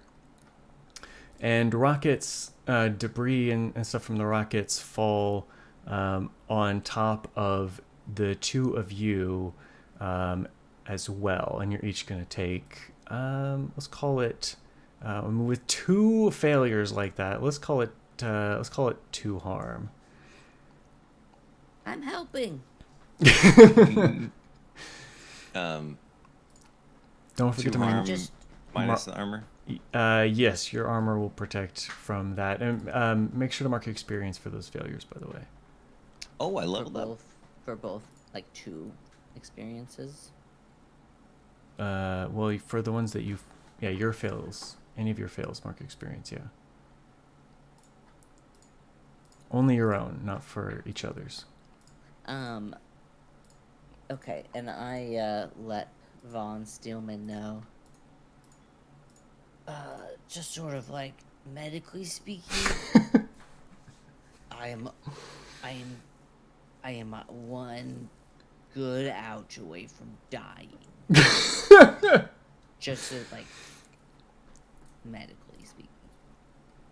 Well, there's the potential for a positive news here in that, as you can see, a lot of the lights have broken, and it's a lot darker on your side of the gym than it was. So, that's good. Sweet. Yeah, that might help. Yeah, we're very stealthy. We've established hide in the shadows. Yeah. He's got that ball. He's gonna take he's gonna try and throw it. He's gonna try and throw it at you guys. It's hard for him to aim. So what I would like is for you each to roll to act under pressure. See if you can, get away from this or dodge it or. Another cool. Oh, dearie me. All right. But you know, instead of you choosing my action and response, maybe there's something I can do? Yeah, of course. Yeah, what would you like to do? I... Also, there is Run away! There's also the luck mechanic. You can ignore all harm from an attack and stuff like that. So don't feel like you're doomed here. That happens after you spend all your luck. Yeah. Alrighty. I'm gonna want to try and no, I don't know about that.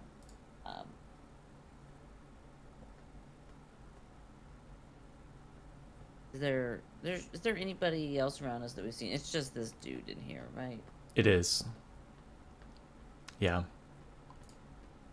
Well, I think I want to cast a little spellerino. Mm-hmm. I like that. He just grabs a new ball and turns it into crystal ball. Yeah, he's playing his own little game of lethal dodgeball here.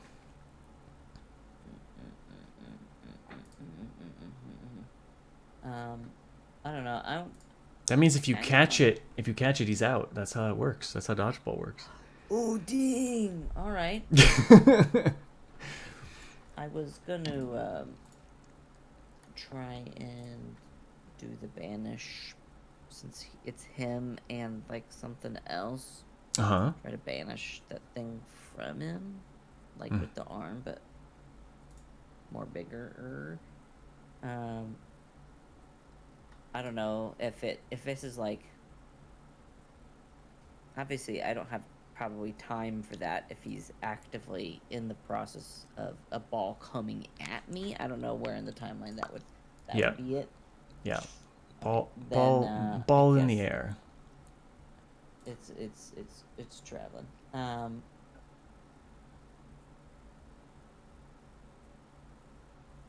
I want to.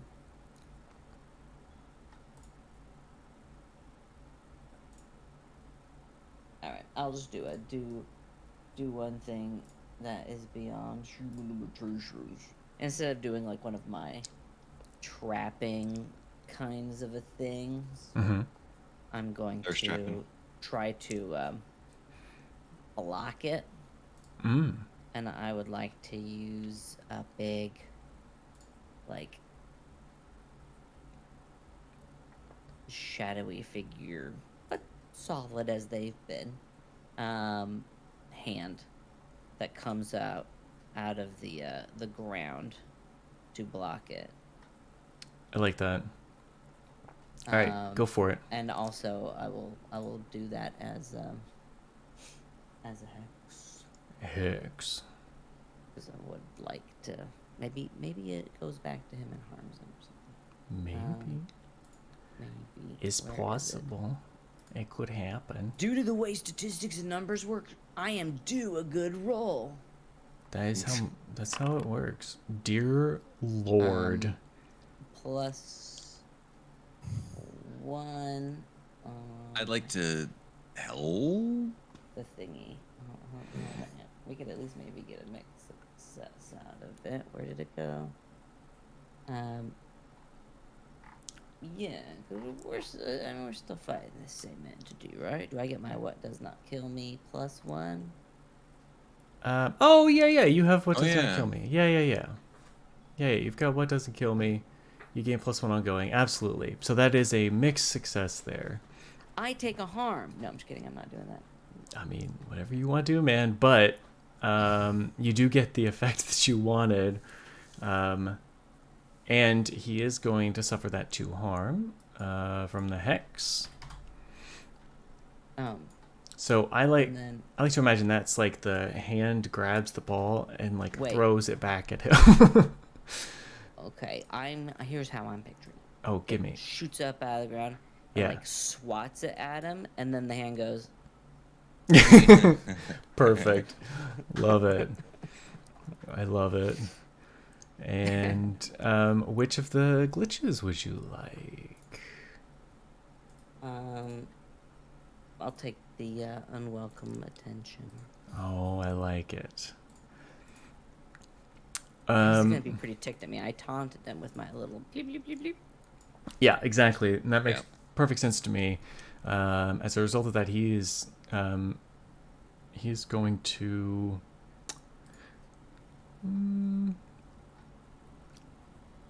He's going to just charge into the darkness at you, leaving his balls behind, and charge into the darkness. Now, he's not. He's probably not going to be able to get all the way to you, so you will each have an opportunity to do something. But he is charging at you with inhuman speed. His eyes and face flashing with that blue crystalline light. And as he is doing this, his legs, as they pump, are crystallizing as he runs. And you could swear he's getting bigger as that happens. What would you like to do? I'll tell Von Steelman. I want to try and banish that thing from him. Is there something you want to? I know we're having a really long conversation as he's coming out. So we're on the same page, or is there something else you want to do? I'm here for you, buddy. I'm here for you. Well, at least for a moment, then I will be dead. Setting phasers to stun. Yes.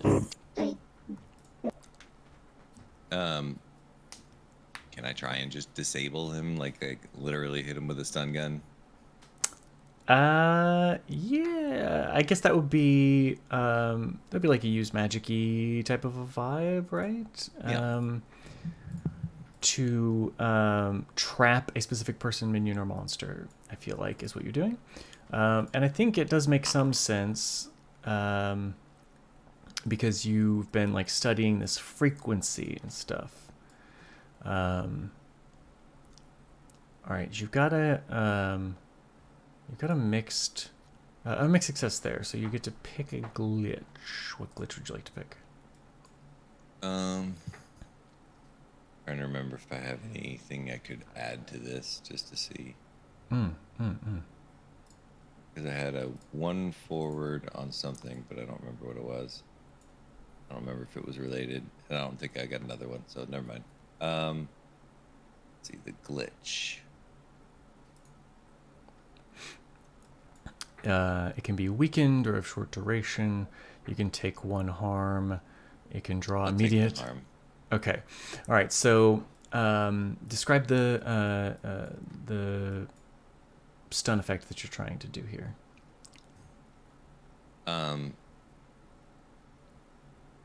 So kind of like acknowledging Alexis. He just kind of like Von Steelman pulls out his wrist rockets and then just kind of pulls them to the side, and the stun gun pops out, and then he just kind of tases the thing. Okay. All right. All right, cool. And I think the reason that you suffer harm is that this, he's like only part human now. And as the beam strikes him, it kind of refracts in this weird way. And you see like versions of it popping off in random directions, and one of them comes back and like strikes your leg, let's say. So you just take a little bit of damage from that. It's been intensified like the sun through a magnifying glass by passing through his crystallizing body. But that does buy you a little bit of time, Alexis. What would you like to do? I'm gonna start channeling. Vanish. Wowzers. Wow. All right. And the other part of it will be hopefully, the other part of the hex. Well, I was gonna say to heal me, but I mean, if he hits me with any one of those things again, anyway, it's probably not going to be a one harm situation. So maybe I'll put my effort into just doing more. Well, it didn't work out. He's going to be like, oh, I don't want to try to heal myself again. That was useless. So I'm True. Gonna just tack on some more. Some more hurt. Some more hurt. Okay. All right. So you begin to do this banishment with a complete success, total success. Especially with him being stunned, so he's kind of paused mid-stride there. You start to, cast your spell, and you can see this the crystallization start to recede from his body.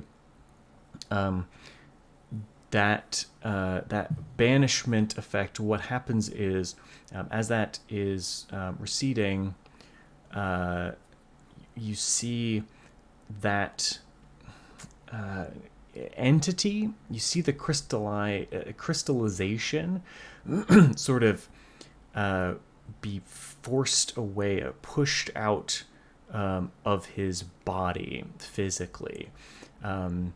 There's this barely visible wall of blackness that you have exerted, that you have placed between this kid and this effect, whatever it may be.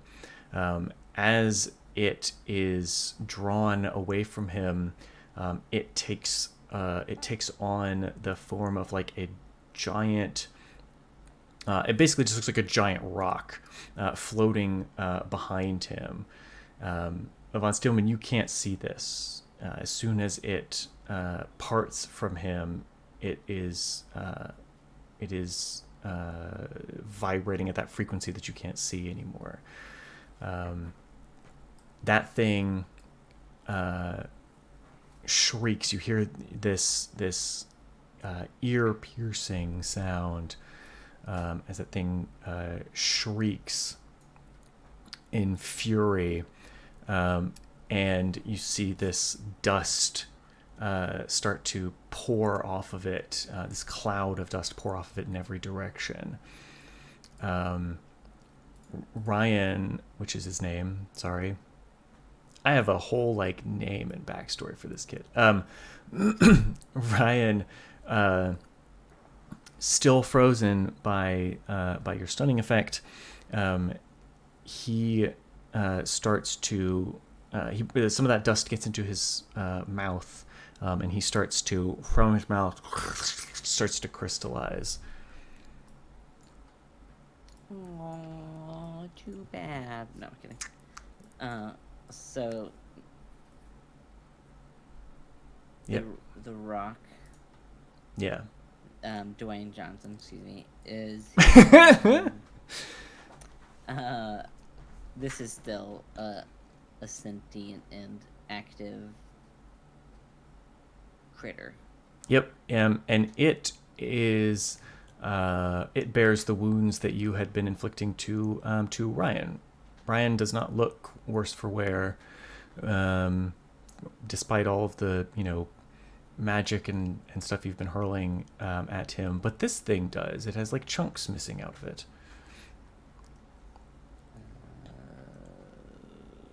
So it. I want to blow it up, but I can't see it. Yeah. Now. Well, go ahead. I was gonna say. I think as soon as. Well, actually, interesting. Would either of them notice that the thing was expelled? So what I will say, that you do see the dust that is visible to you. So you can see the wall behind. So you see all the crystal come out of Ryan's body. You see a wall of dark energy that you recognize as Alexis magic behind the kid. And then you hear this shrieking sound, and you see dust start to come out. I would be okay with saying that von Steelman could attempt to target something based off of the center point of that dust cloud. I was going to say, just to identify that another unseen thing would be there, they would just switch over to the way they were viewing before with like Yep. Tracing the sounds. So Yep, and you. What weapon are you using? Yep, and you. Attack? and go ahead. Oh yeah. Oh, I was asking what weapon you're gonna use to attack with. Well, that's what I was going to ask. Did von Steelman kind of figure out anything about these? I don't remember if we've resolved that. Anything more about the material or anything like that? You determined that it's vibrating at this resonant frequency, and that frequency is its life essence in some form or fashion. It's not entirely Gotcha. sure. It's not, you don't really know how. Obviously, it's not a life form of life that you have ever encountered before. But that sort of the fact that when it died, it stopped vibrating. Maybe maybe that's something, right? maybe that frequency can be disrupted, or I was just trying to think of how the frequency would be disrupted. yeah. I mean, we could. This is a game of imagination, so it could be. You can say, you've got a gizmo, but I mean, I would imagine like, playing, having a loud sound, or things like that. I think would be plausible explanations for how you would disrupt a frequency. Also, breaking it like you did before. I mean, if you just want to do that, that might work. Yeah, I think so. You know what? Just for funsies, von Steelman pulls out one of those Nokia 6100s he had snagged from the mall. Yes. and chucks that to do a destructive genius. Impulsive ray right in the middle of this cacophony of sound. All right. Now, destructive genius, don't fail me this time. Kind of something. I mean, hey, you know what? For as bad as y'all been rolling, we will happily take that. I'm so glad I don't have to kill you guys. So on a 7 to 9, you get 1 harm, magic, close, allowed, and you can pick 1 from the list below. You get hideous effects that you can pick from there. I'd like to do I don't want to hurt the kid, but also I'm going to do the +4 harm, messy, heavy, and blows up for 2 harm area. Damn. All right. So it's already doing 1. It's going to do an additional 5 and then 2 more. So that's 5 and 2 total. Magic, close, loud. It's messy. It's heavy. All this together is more than enough to destroy this thing. So the Nokia, I feel like it lodges in one of the cracks that the chunks are missing from, and as your repulsor ray fires off at it, it goes doodle doo doodle doo doodle doo doodle doo. That's open. And then there's this absolutely horrific explosion. When the dust clears, you see chunks of this crystal have spread throughout the gymnasium, and the 2 harm that Ryan suffered are because pieces of it are embedded in his back. His face is still crystallized, and he is very quickly crystallizing. We're not gonna actually, no, the final roll, I think, of the game will be based on what you guys do about that. I think that's. We want to try and maybe do another. You tell me. Vanishing. What do you want to do about this? He's got chunks of crystal in his back, and his face is crystal, and it's still spreading, just like you saw with with Wynn. I feel like there's something fun to do with the frequency here. I just don't know. Okay. You don't have to know. Maybe Von Steelman knows. Why don't you roll to read a bad situation? There you go. I can also do a magic to like enchant your whatever weapon or tool that you're gonna use. Oh, that's amazing! You got a total success with that. Probably don't even need with that read a bad situation. What would be the opposite of a frequency? Like, just going. She takes the sine wave and flips the cosine into it, and then yeah. Yeah, exactly right. Creates the sound blast that reverses things. Exactly. She analyzes the frequency, and she plays something back through, or maybe she like feeds that into your suit, and you touch the crystal and play that frequency back in reverse, or the opposite, not reverse, but the inverse. I'm gonna go with sine. It's the cosine version of the same wave, which actually would be the same thing. Never mind. Yeah, really, yeah. It's the inverse, whatever. Yeah. And when that is played backwards, it has a demonic message. Yes. If you take the tangent, and it makes you want to smoke drugs. No, the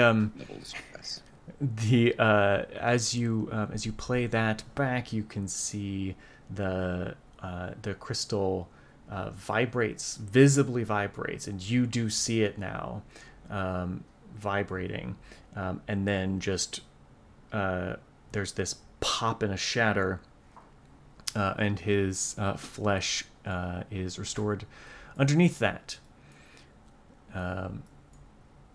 And so on that, and then we're like, we won. You did. On that scene, got up in his face. We will. Yeah, that'll be it. Sorry, what was Dainty gonna say? Well, I wish I would have thought of that earlier.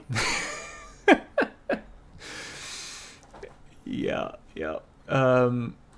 But yes, so as you stand in this, demolished gymnasium, over a, half-dead teenager, with Alexis bleeding profusely, you have successfully concluded.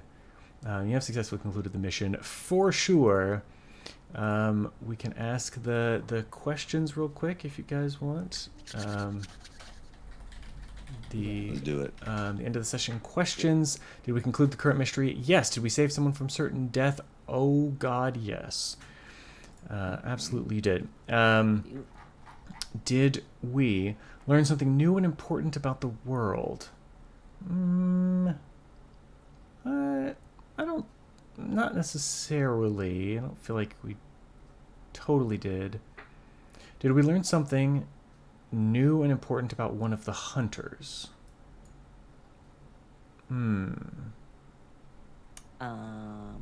That,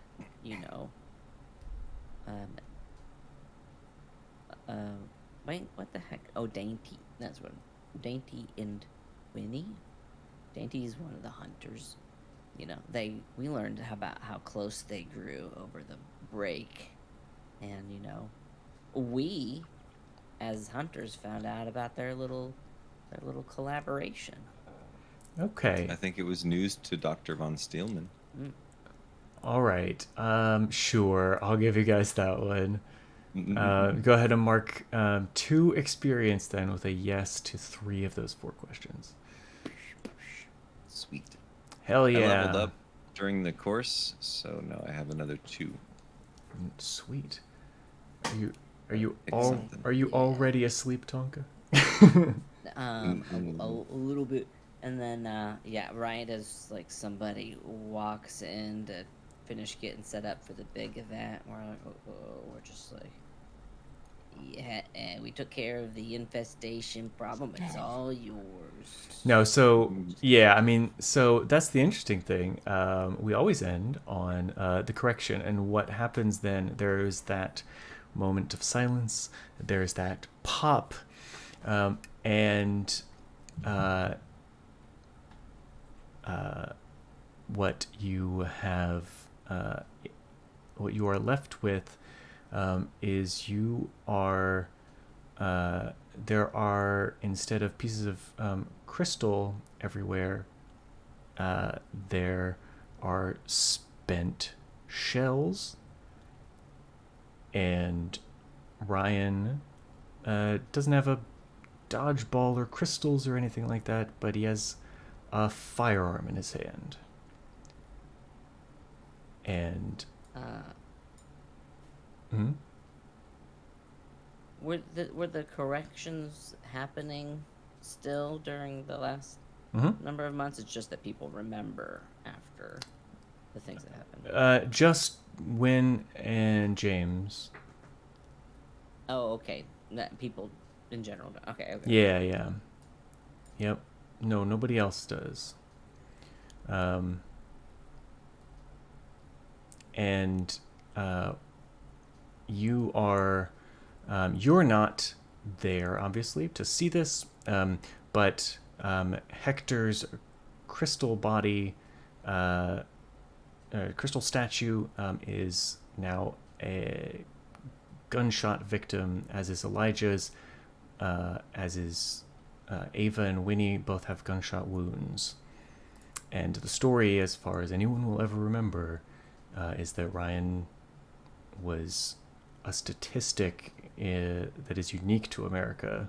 Another school shooter. What a fun way to end, I know. But and so are the two that we didn't decrystallize dead? Because they're still alive in their crystal. They weren't. They were, but they weren't, because of how the crystals, because of how the crystal worked. They weren't.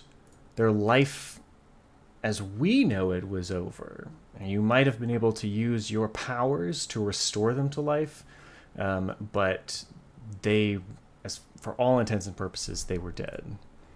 And the correction, this is how the correction chose to, I mean, not chose, it's not a conscious thing, but yeah, this is the these corrections. Von Steelman, you've studied these things for your entire career, and you've determined that probability seems to play a factor.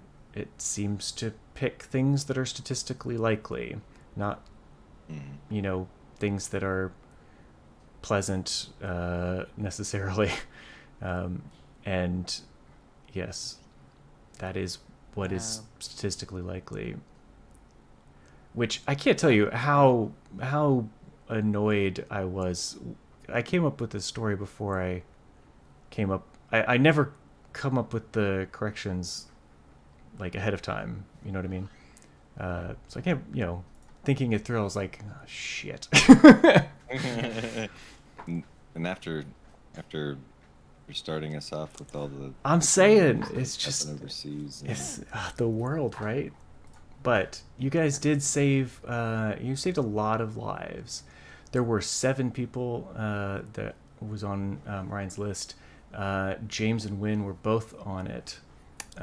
So how did James get on the list? No, we can't. It's not information that we found. It's not information that Alexis or Von Steelman would know. But in the until later, because after the correction, well, of course, as is always the case, Ryan had a diary and posted his screeds all over the internet. And he hated James because James never had to try at anything, and everyone liked him, even though he's a goofball. And even though he it's true, I do. didn't even show up for class half the time, he still had C's.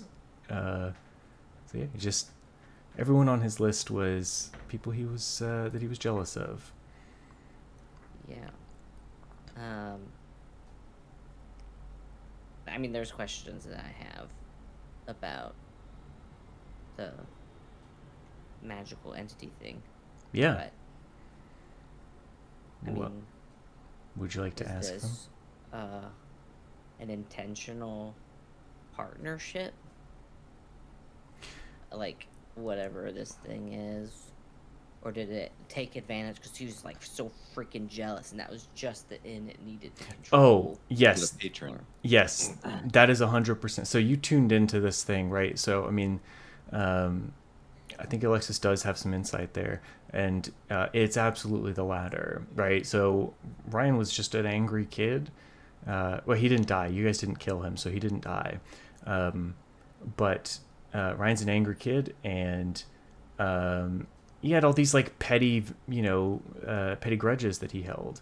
You don't have no balls. He had all these petty grudges, and that was what this crystal creature used to encourage him to act in its favor. What are you rolling? You guys just rolling stuff just to see? I'm just over here healing myself. Oh, okay. Sorry. No. Well, it'll be another month in fiction before you guys have to battle again. If things work out, It'll be the 24th. We'll have to discuss off air if that's something that'll work out for you guys. But yeah, that'd be the goal. But yeah, I already put it in my calendar. Yeah, it'll be another month. You'll have plenty of time to rest up. Why are you failing at manipulating people? All right. I like it. Thanks, everybody. I hope you enjoyed our little story. Yes, thank you guys so very, very much. And I went a little bit long today. Is a tricky mystery for the gang. But you guys did a great job. I have no. You did a great job. Conception Thank you for doing that. Yeah. Oh, thank you. Thank you. Mr. F. I don't know. Who's out here in the universe that we could go? Did we go right out to? Scrimp and Grits is going. Oh, they were. I can't in... remember if you've already raided them recently. No, I have not. They came by the chat earlier. They did. So let's do that. I like that plan. Let me go. Oh, what if we just did We did what? What'd you say? What's wrong with your mic? I can't hear you. Can you hear me anymore? Wait, say something else? Something else? Oh, there you are. Okay. What were you saying? A raid message no, kiss my grits. Well, I mean, obviously. Or, maybe just shrimping ain't easy. But it's necessary. There it is. Shrimping. Are you already typing?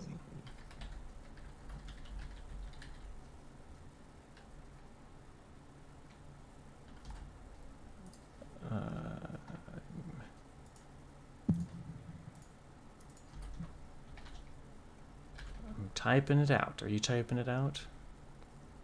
Yeah. Well, you finish. What if it's something like that? I mean, that's beautiful. Love it. This is the most beautiful thing I've ever seen. Yee. Okay. I am going to grab this and then go here and then press this button. Thank you guys so very, very much for being here. You, my fellow dads, of course, my fellow stars. I appreciate you so very much. Appreciate you. Everybody who's here in the chat and watching us and cheering us on and all that stuff. it'll be Tonka Tuesday here soon. We get to enjoy that. We'll be back for Memoriam in a month. Stan, I don't know when your next one is. Is it I Monday? think it's this Wednesday. Wednesday? Is it Wednesday? Is this a Braca Wednesday? I don't know what I don't know who I am. It was supposed to be last week, and then things and stuff. So you know what? Hopefully it's this week. Things happen. But yeah, it's been a good time. I hope you all have a wonderful rest of your day. Thank you guys for being here, and I will see you all very, very soon. And yeah, okay, bye. Bye bye. Bye. Okay. I did that. I can't. I don't know if you can tell. I'm so fucking exhausted. I woke up at like 5 o'clock this morning. Oh, I'm so sorry. I'm about to like. I almost fell asleep a little bit. I'm sorry. It was not because it wasn't exciting. It was awesome. It was just very. For a little bit. And there's no need to be sorry. I'm just complaining, you know. Yes.